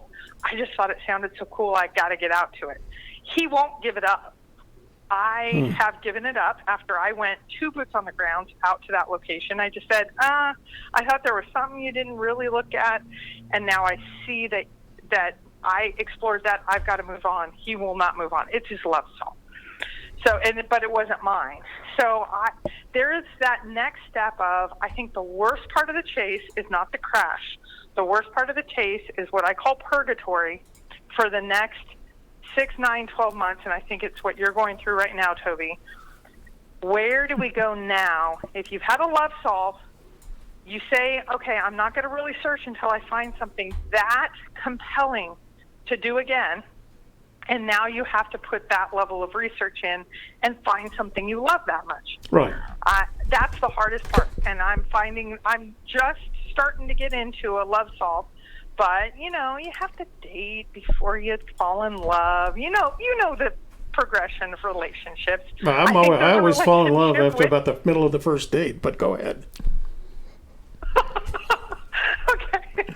Well, alrighty then. So, I'm just saying that, you got to date before you put a ring on it, before you put a ring on it, then you get married. I'm just saying that it takes some time. And so maybe it takes a little longer with the solve, or at least it does for me, because you have to follow every rabbit hole. But in general, when you go boots on the ground, when you have said, I'm going with confidence, I'm going to spend $5,000 or $3,000 or even $1,000, and I'm going to get out there, I'm going to do it, there is a disappointment when you get there. You will rationalize it later, but there is a crash, in my opinion, any serious searcher has to say, oh, man, this is terrible. And I am one of the hugest Forrest supporters on earth. I have thought hoax. I have thought it's not really out here. I have thought, is it solvable? I have thought all of those things. They're very short-lived. But again, like I said, it's the stages of grief. I have thought, okay, I recover quickly, but I've had all those feelings. I was grumpy. I wouldn't respond to Forrest, and I rarely don't respond to Forrest. But post boots on the ground, other than I check in with him safety-wise, I especially when I was alone boots on the ground, and he's like, you better check in. Other than that, I said, I'm grumpy. Leave me alone for a couple of days. Right. And then, of course, I'm right back in it and I'm fine. But I think anyone that goes boots on the ground needs to recognize if you're that passionate, you're going to have what I call the crash or the walk of shame, whatever you want to call it. Mm-hmm. So I think I feel like I've had both experiences. The experience of coming back from our last solution in Cimarron Canyon, and that was that was in March of 2018, where we made that video where Shelley was upbeat and I was depressed. I was both emotionally and psychologically depressed, and I was having to convince myself this was all worth it, that I'd wasted 5 years, lots of money, etc., etc. But it all goes back to the fact that I believe Fenn hid a treasure in the mountains north of Santa Fe. So I had to deal with that, and then I had the negative energy enough to start looking for additional solutions, additional theories.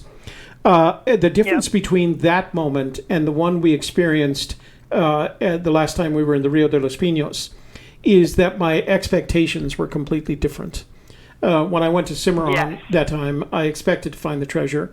The search in the Rio de los Pinos was, I expected to find more information.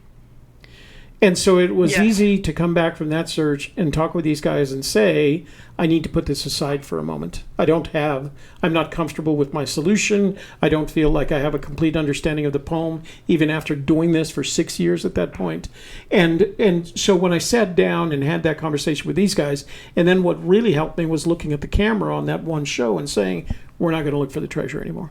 And the reason we're not going to look for the treasure anymore is because there's other things that we want to do with our time, money, and effort. And until I can go back and convince these guys that I have a credible solution that will get us someplace, then I'm going to stop looking. But the feeling I was experiencing at that point in October of 2018 versus the experience that I was feeling, and you can see it on that video. I went back and looked at the video, and I was miserable. I mean, I was miserable.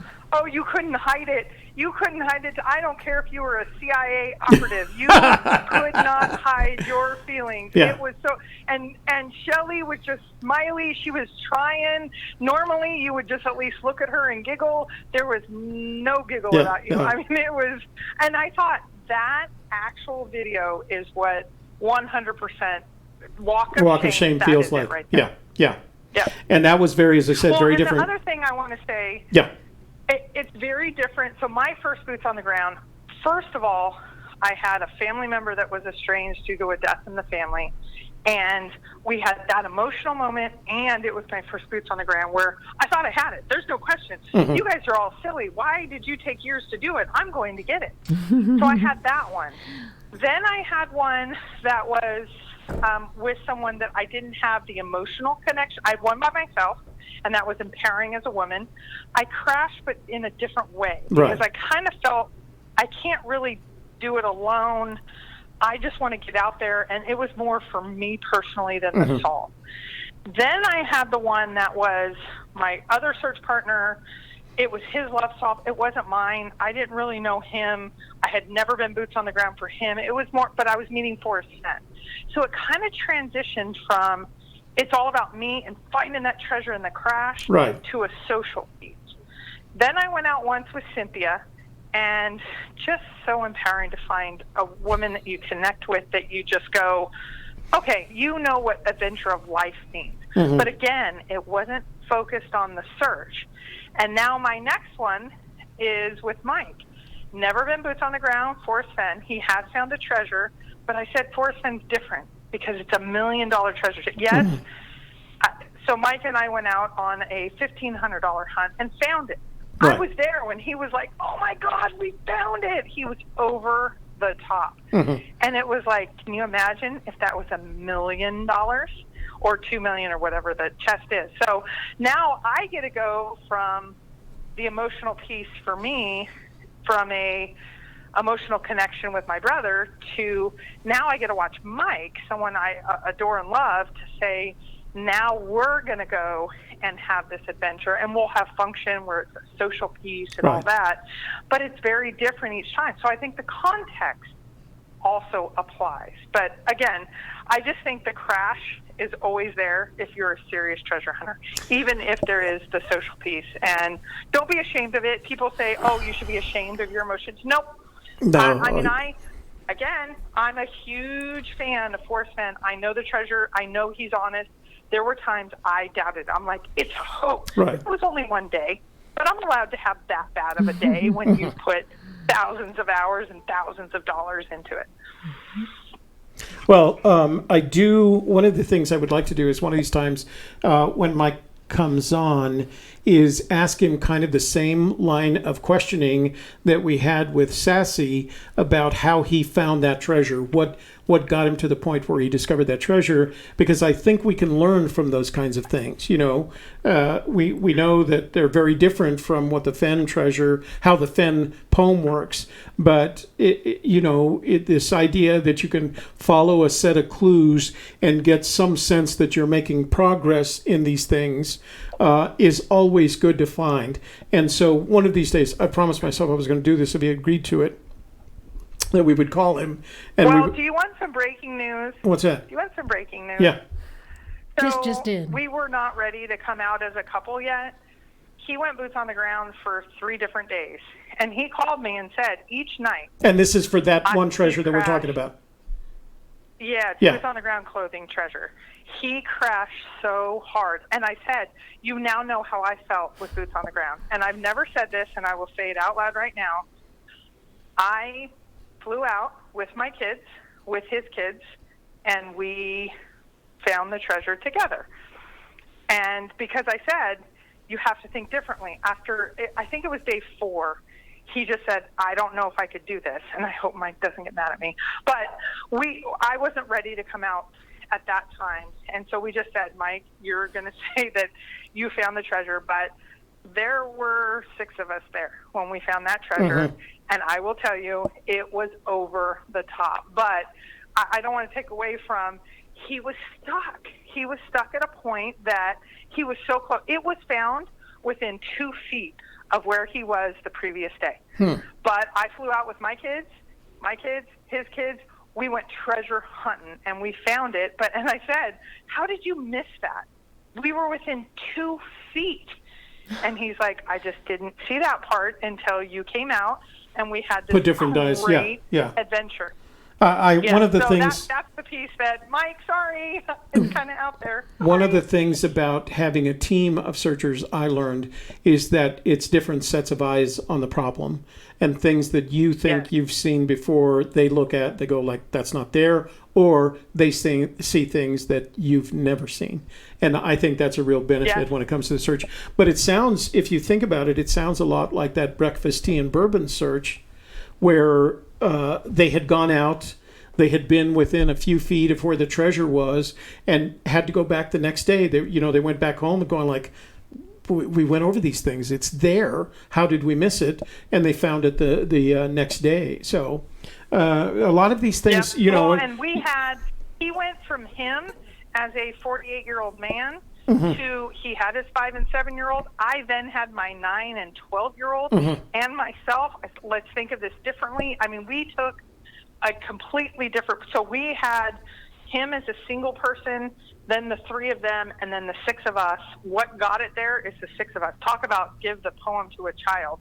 That's when I said to him, maybe we need to go out next year and bring all 6 of us up to Yellowstone or New Mexico, wherever, because that's what broke it loose for us. It was one of our kids. I won't say who. I'll let him disclose that. One of our kids went, I think it's here, and then we figured it out. It was literally within 24 inches of where he thought it was. It was just amazing.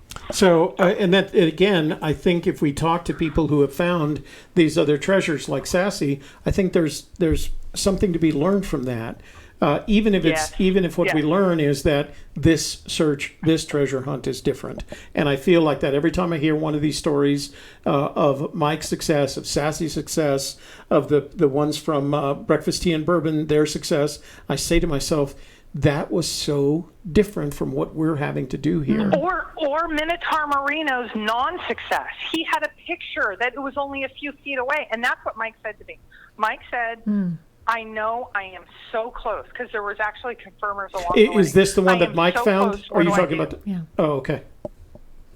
And Minotaur was close to it. So he said, I know I'm so close. And I said, okay, I have some miles. I said, let me fly us out there. And my kids hadn't been boots on the ground. I said, let's start with a little hunt. Right. And we had the best time ever. And you should have seen, I mean, we have if he shows, well, I don't know if I want to show my kids, but we have a picture of all 6 of us. And it was just, I mean, the kids were over the top. But literally it was within 2 feet. But he had spent 4, 5, 6, 7 hours. Think about that with a forest hunt. Think about if you were within 2 feet of the treasure. I mean, talk about a crash. That's what everybody thinks. That's why they go back so many times to their same location. This is the exact same concept, but at a higher level.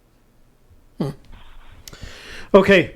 Well, okay, don't tell Mike I said that. So everybody in the room, don't tell Mike I said. All he's got to do is watch the processed video. Okay. Thanks for letting us call you. I wanted to, I wanted to make sure that you and I talked about that, because I knew what you were saying accurately represented what had happened, and that we needed to have this conversation. So I'm glad you agreed to do it. Yeah. All right. Thank you much. And I was going to say you something. Oh, so I want to remind everybody that on Saturday, June 15th, we are doing a simulcast of another marathon. It's going to be hosted on Calazar's site, but we're going to restream it to a Gypsy's Kiss on YouTube and a Gypsy's Kiss on Facebook. So, and we'll be there. Yeah. We'll be there the entire day. I'll be there the entire day. Shelley has commitments, so she'll be there part of the day. But we're going to share in that marathon experience. Maybe she can drop by. You know what? If Cynthia's back in town, maybe she can come by, because she's 5 minutes away, and join at some point. Yeah. Join the marathon. Hope so. I'll talk with her about it, Cynthia. Okay. Yeah, and we have some things that we're changing. We have some things that we're continuing. There's lots of different things we'll strategize, but we'll definitely get the community involved in the next few weeks. Good. We look forward to it. We're so excited you guys said yes. Yeah, we'd love to do it. Yeah. Party. Spread the word. Okay. All right. Have a good Have evening. A great night. Bye-bye. Thanks. Okay, bye-bye. Bye. Kurt Hensley says, how in the world can there ever be shame in dedicating yourself to something you absolutely believe in. It takes courage, it takes tenacity and self-worth to go boots on the ground. Absolutely. It's not so much shame as it is, and that was just a coined phrase that somebody used and we kind of picked up on it. It's not so much shame as it is disappointment. If you really believed you were going to come back with that treasure and then you don't, of course, you're going to be very disappointed. And how do we deal with that disappointment? And I think Christy gave us a good idea of how bad it feels to go with the certainty that you're going to find it, and then you come home and you've spent time and money and effort and put your whole heart and soul into something, and then it doesn't pay off, and how difficult that can be. And then compared it to actually finding a treasure and helping somebody to find their treasure. It feels amazing. So I think that's the difference. And I don't want anybody to think that the whole walk of shame thing is a negative thing. It's a tease for us. We're playing with it the same way we play with all the other things that we do on this program. It's not. We don't want anything to be taken more seriously than the things that are important to us. Family, friends, travel, all those things that get in front of a treasure hunt. And we want you to feel the same way, that the walk of shame is not meant to be, it's a tease, it's a way to tease people to come in. It was Courtney Roberts, Copper, over on The Hint of Riches, that founded the phrase, that used the phrase when she was referring to someone else, actually, and then she used it on herself when she had come back from one of her trips. But I think K-Pro's right in the sense that it's dependent upon the individual, and it's dependent upon your expectation, the expectations you set for yourself, and how resilient, Shelley talked about it this afternoon, how resilient are you? And resilience is important in life as important in something like this treasure hunt, because it's going to take the resilient person. I think the one characteristic that I expect to see in the person that eventually finds the treasure is that kind of stick-to-itiveness and resilience, and the ability to deal with a bad search day or a bad search location, and then come back, reanalyze the poem, and head back out again. That's the kind of resilience that I expect to see in the person that eventually finds the treasure. Hey, Steve. Woo. Steve Klein. Cha-ching. Thank you, Steve. Let us know if you have any questions or comments. Yep. And we also have Jeff Enschultz in the room, and we can play his song, because we always forget. I don't want to forget. Wait. I need to organize these just a little bit better, don't I? Da-da-da. I could sing it. Oh, there it is. There we go.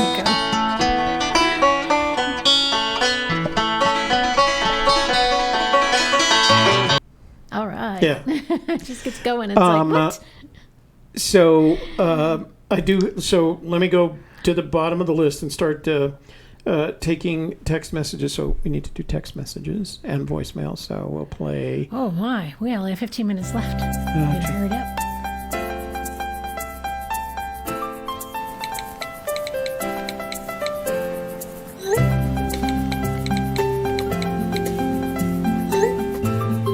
Zozo Rocks in the room. Can we play Zozo's song?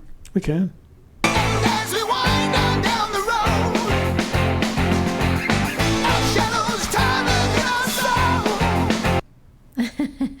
Drawing nigh. Can we switch from Walk of Shame to Walk of Fame?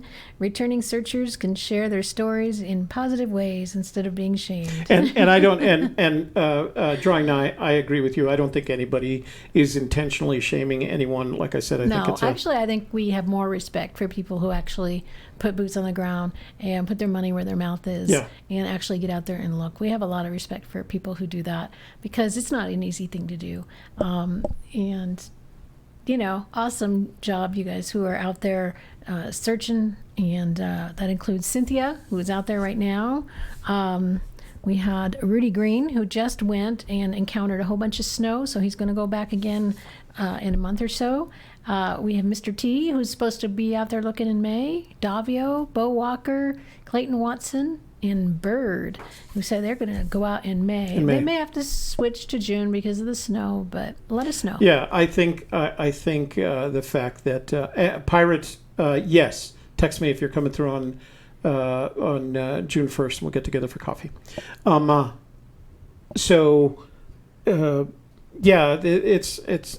It's no shame to have what's that thing that Teddy Roosevelt said? I don't know. The one about being in the. Well, that's a really long quote. Okay. I don't have that one memorized. So there's no shame in fighting the battle. There's no shame in trying. There is the shame is looking at it and not doing anything about it. Right. So I'm a big, strong proponent of get in that arena, taking the risk and getting in the arena. And if you fail, then you like I used to tell my. You tried. You don't regret the things that you did so much as you regret the things you didn't do. They used to tell my soccer teams, winning builds confidence, losing builds character. And every time you go boots on the ground and you don't come back with that treasure, you're going to do a little bit of character building. I'll tell a story. Pardon? I'll tell a story. When I was little, my cousins came out to visit me. Shh. My cousins came out to visit me, and we went to the zoo. And there was an elephant that you could feed. And I was afraid of the elephant because I was just a little kid. But my cousins were feeding the elephant. And then after we got home, I thought to myself, I really wish I would have done that. And from that day on, I decided I'm going to start taking more risks. I'm going to say yes, and I'm going to try things more often. So thank you, elephant, for teaching me that lovely lesson. Well, at least it could have been worse. You could have been stopping on the ants. So what was Shelley telling a story? That's great. I love your stories. Thank you. Yeah, they're short at least. I have shorter than mine. Huh? I had not heard that story before. Yeah. Good story. Thanks. Good story. Because we were all kids once, and we were all kids once, and we all have stories from that, learning stories from that. Yeah. Okay. So I have one. Oh, I have a voicemail. Wait, I didn't play my. Did I play my text message? Yes. Okay. And I so I got a voice. We're going to start with a voicemail, and this one is from Bloop. Bloop blop. From Nebraska. So let's play the voicemail. Let me see. There's no phone numbers in there. Okay, here we go. Hi, Toby. Excuse me for a second. Hey, I was just calling you back. I saw your opinion on what I had to say yesterday. I really enjoyed it. And just to recap, it was about Fenn being a really good BSer. And on that topic, I just wanted to point out in his poem that he mentions something about if you were wise. And just that part alone didn't make sense to me. Mr. Forrest thinks that, he mentions in his book that knowledge is not as useful as imagination. To some degree, I think we can all agree. But he mentions that, to be wise and to have knowledge is nowhere near as good as to have imagination. So I just wanted to hear your opinion on that piece. Why would he tell you to be wise and then discredit people who actually are wise as not being as useful or something along those lines as having imagination? That's all I got. Thank you for listening, and I hope to hear from you on Friday. So Bloop, a couple of things. Forrest has never made a distinction that put knowledge. What he said was he actually quoted Albert Einstein, and it was Einstein that said imagination is more important than knowledge. Neither of them have said that imagination and knowledge are exclusive of one another, and we've had that conversation. Knowledge is necessary to get to a point, but the problem with knowledge is it tends to keep you from going to the next step because you assume you've acquired all of that knowledge. Because knowledge is based on the past, right? What your experiences from the past, whereas imagination is based on future thinking or coming up with ideas that haven't yet existed. And you've heard me say in the past, risk takers tend to be imaginative. They don't let knowledge of the facts get in the way of imagining something and then pursuing it. I've also said that risk takers tend to fail more often than they succeed, but that's the nature of risk taking and allowing your imagination to take you there. So, here, let me give you a good example. This is, I don't know what that was. This is Toby Knife. dropping things on the So ground. this is a $600 risk that tells me, I imagine it, that it's going to get me further than we are right now in terms of our production. But if I were to use my knowledge, I would say I'm 70 years old. There's no way that I can learn all that stuff at this age. That's for the youngsters in the group. But my imagination. What we have is good enough, and I know how to use that. Exactly. Already. Yeah, the knowledge is here. I know how to. You've got it set up the right way. It's consistent. That one and my reaction to Let's just stay in it. our little rut and not go outside our safety zone. Right. So the reaction to it is, I have a thing that works. I have a mixer that works. I have all the components necessary to get us to this point, and I can't imagine that it's going to be any better. That's the difference. So knowledge has a tendency to push down on taking risks. Right. Imagination says, go for it. Right. Pay the money. Right. Get it in. Even acquiring knowledge, you may think, I'd love to start an online coaching business, but I don't know enough yet. Let me take 5 more classes. Let me take 5 more years to get ready before I take that leap, instead of just leaping into it and then figuring it out as you go. So that's the difference between knowledge And- holding you back and imagination pulling you forward. Right. Imagination is what pulls you forward.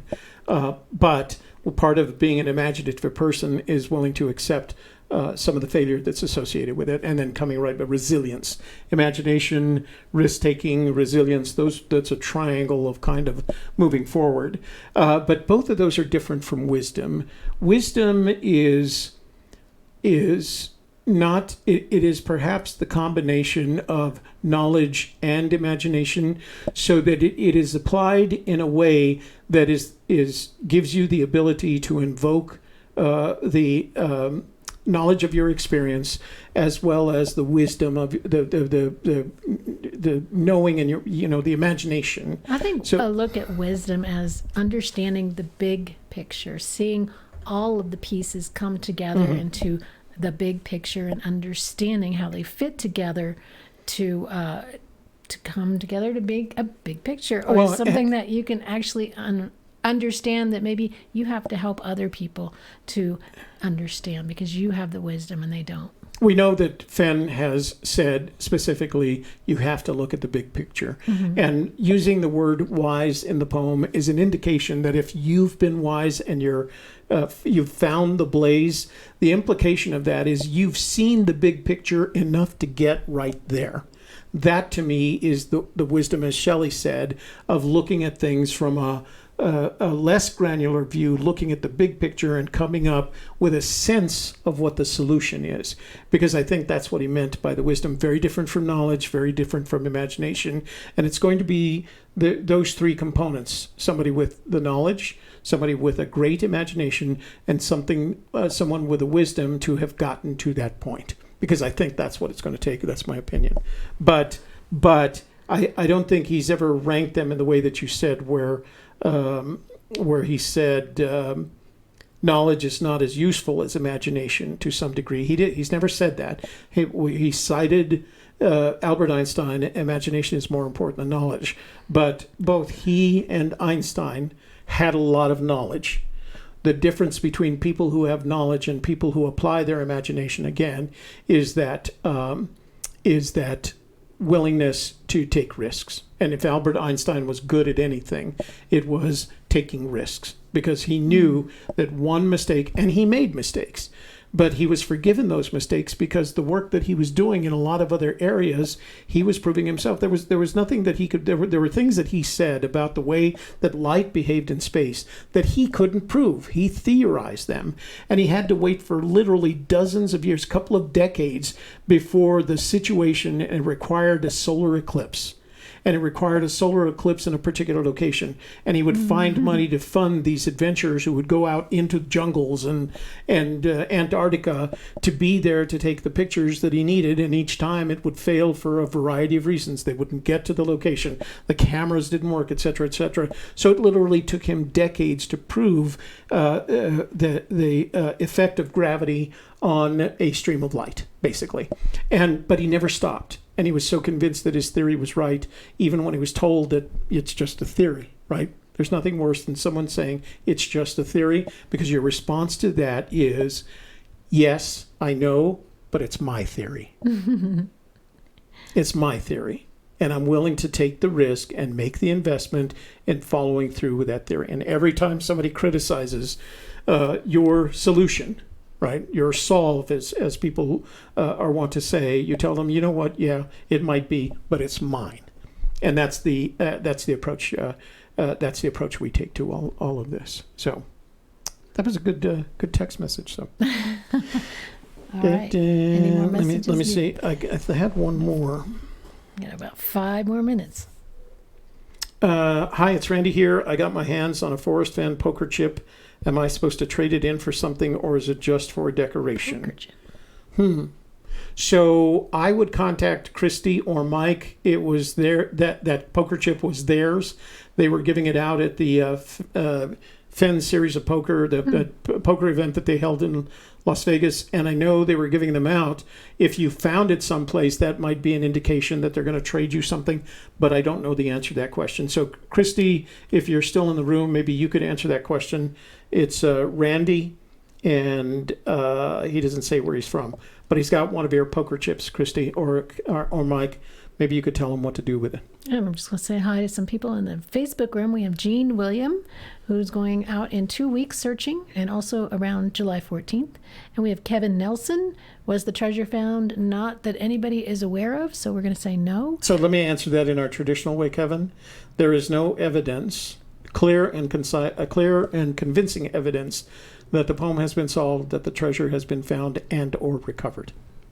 And we have Dan Rebman from Cincinnati in the room as well. Cincinnati from, who else from Cincinnati? Who's our friend from Cincinnati? WKRP no, Cincinnati. He used to go into your softer side. A lot of people did.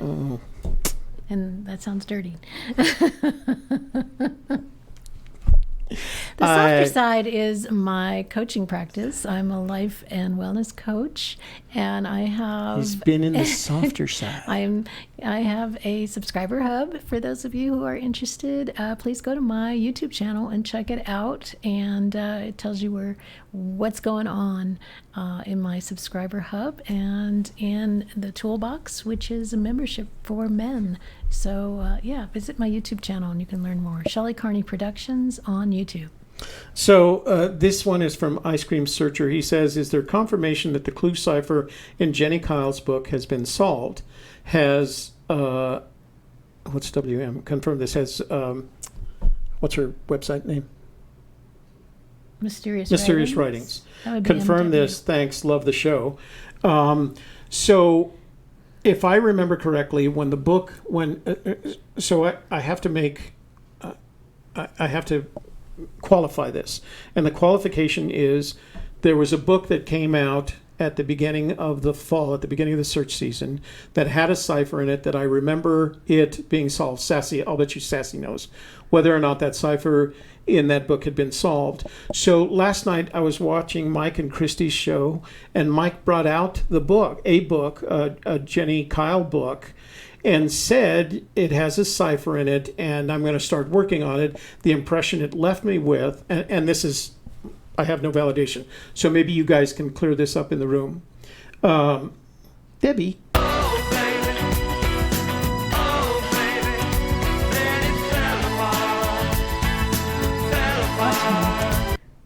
Okay, so what I don't know if Mike was talking about the same book that appeared late last year, or this is a new book from Jenny Kyle. So I don't know the answer to your question.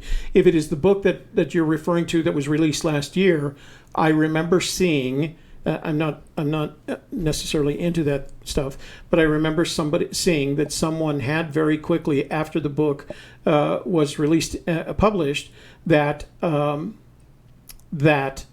someone had resolved that cipher, somebody had figured out that cipher.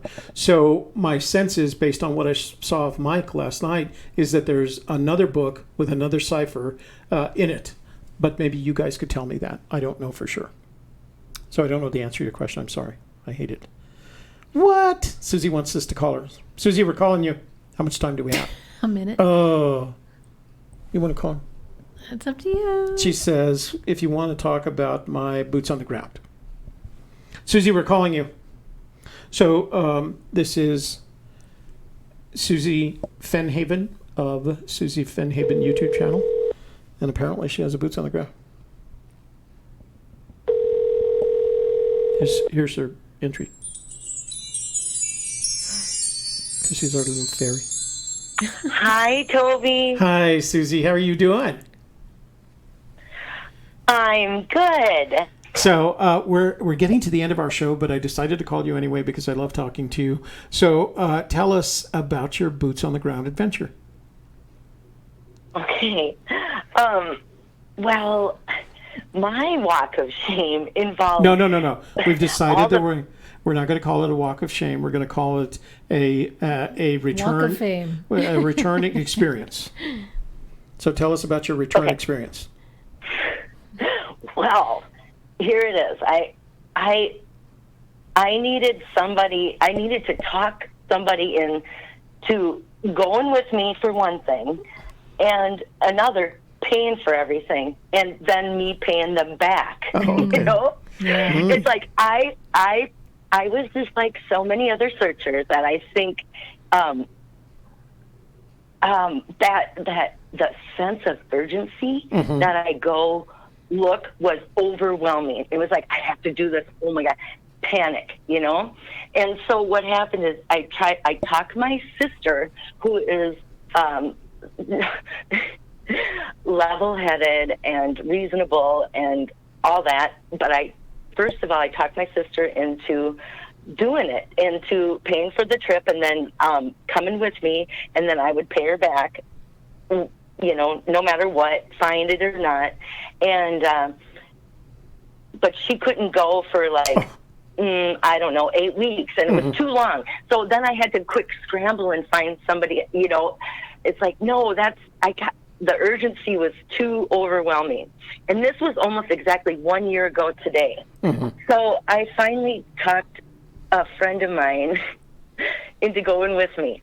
And paying for that's it. After I sold the story up to a lot of different people. You know, I'm like, you guys, here's the thing, there's a treasure hunt.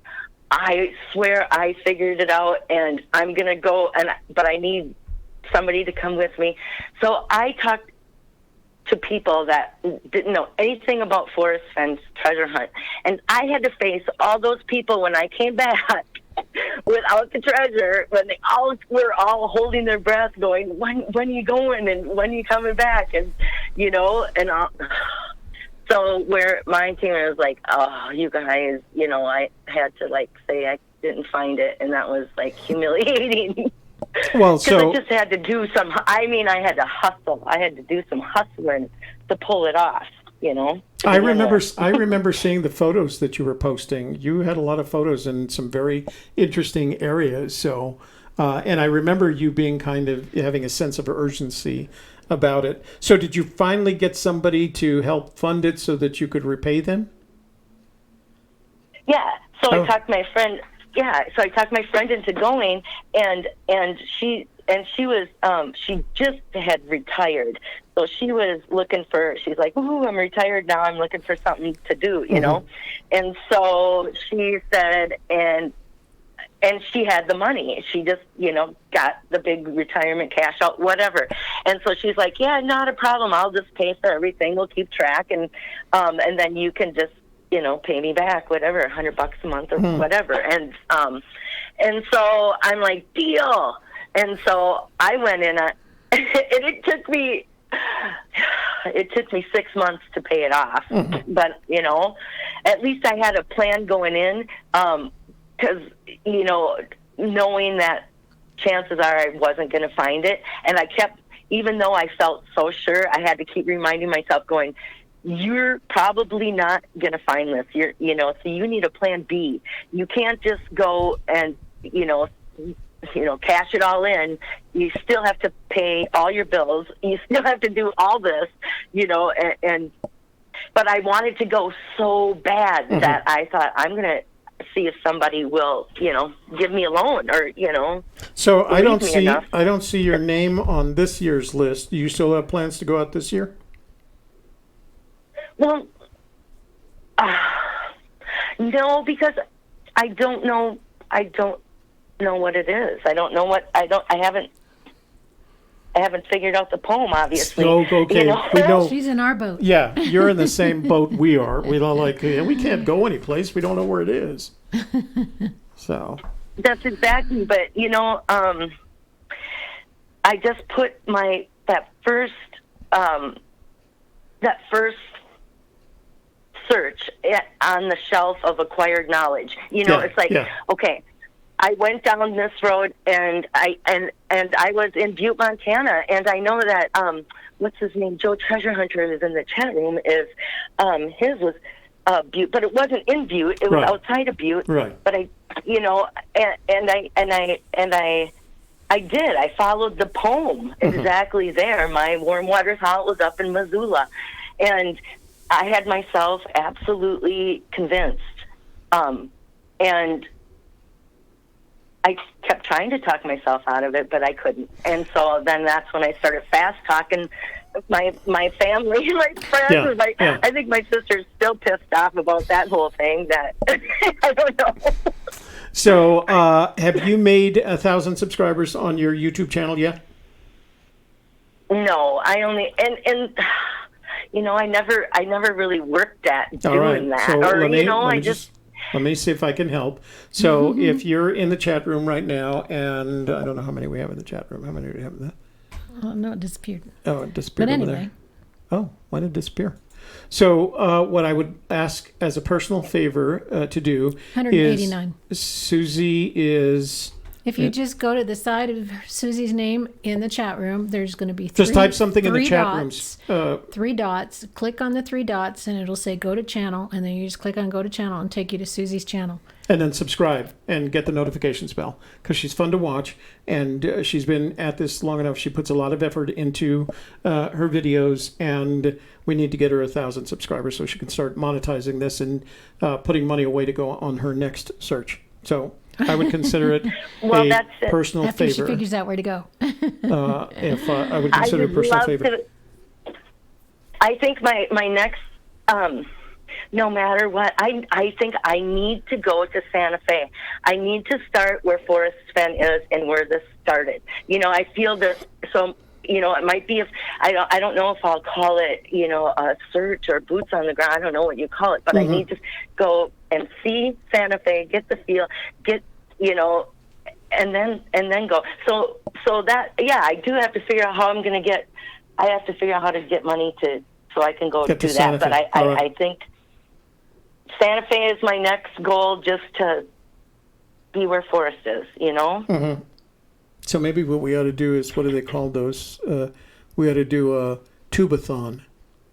Tubathon. Yeah, tubathon for Susie, so she can get the money to go to Santa Fe. We could simultaneously cast it to our channel and her channel at the same time. Exactly. And get some. Okay, we're gonna think about this. Going on. We're gonna do some new YouTube stuff. She needs a place to go before you give her money. Oh, she's going to Santa Fe. She wants to go to Santa Fe. And then what I'll do is I'll tell you how to get Fenn's attention so that you can go visit him when you're in Santa Fe.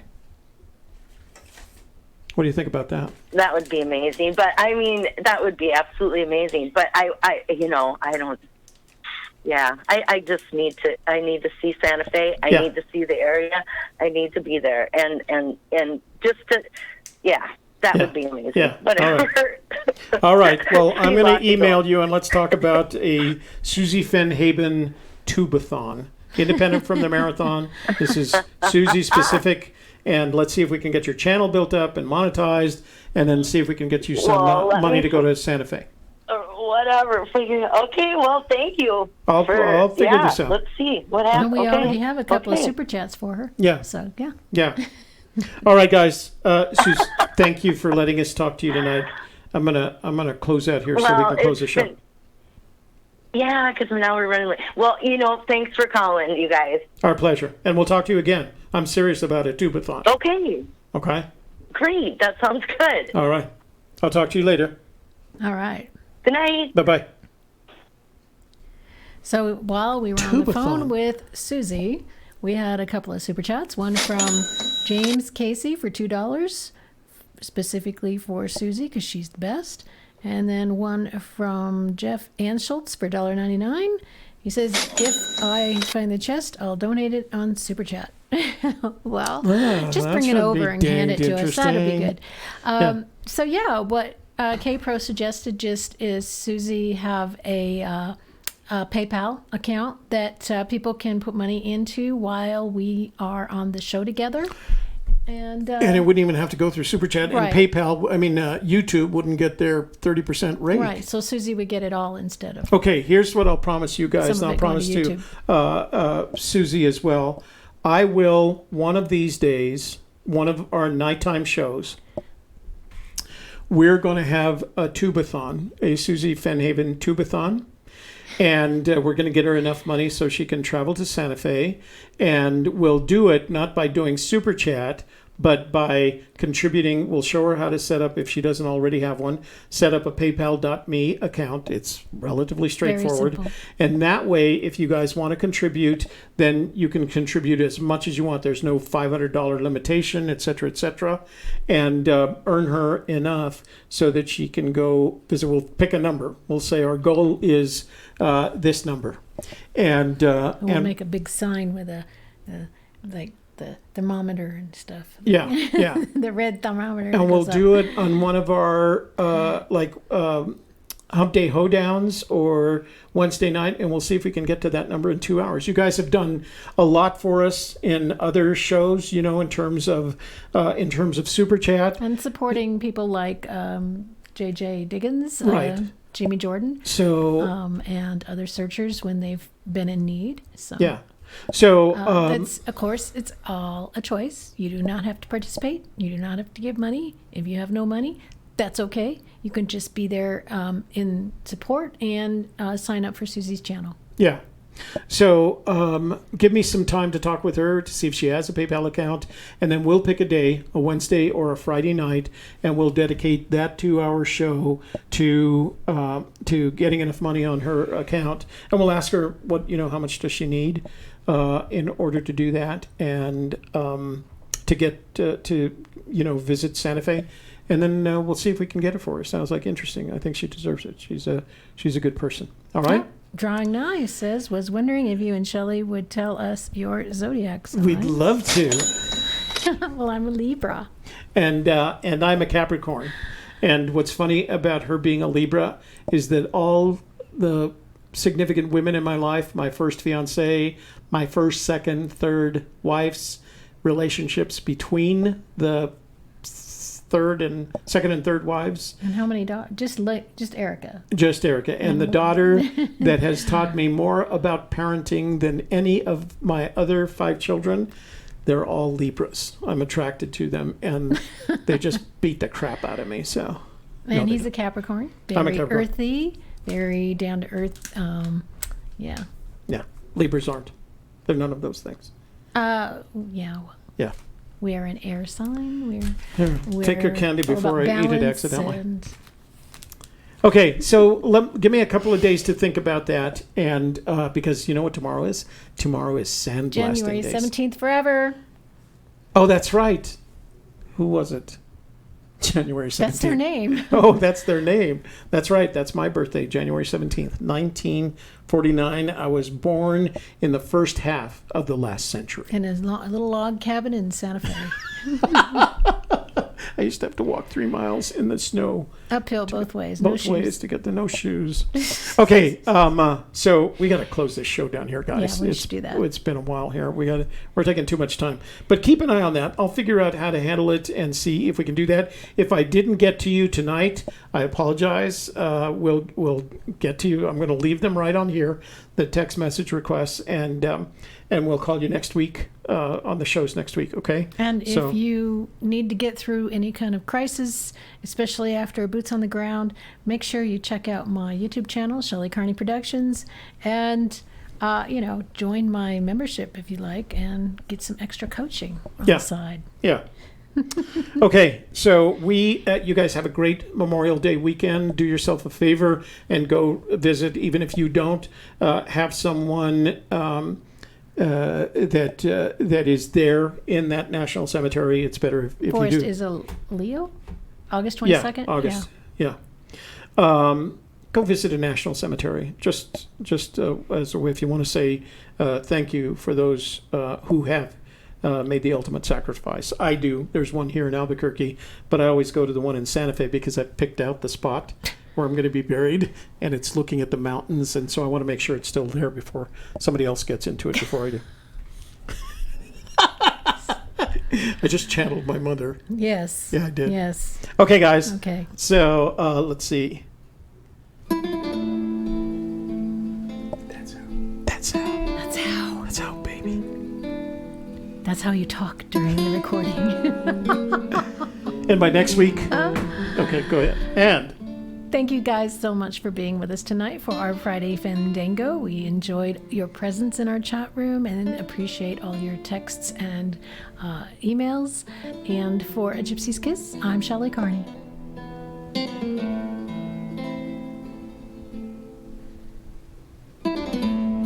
And I'm Toby Younis. We got a big weekend ahead of us between figuring out what this roadcaster does in Indy 500 on Sunday and Memorial Day on Monday. So it's a busy weekend. I'll try and take some pictures and post them. We're glad that you could be with us tonight, and we look forward to seeing you next week.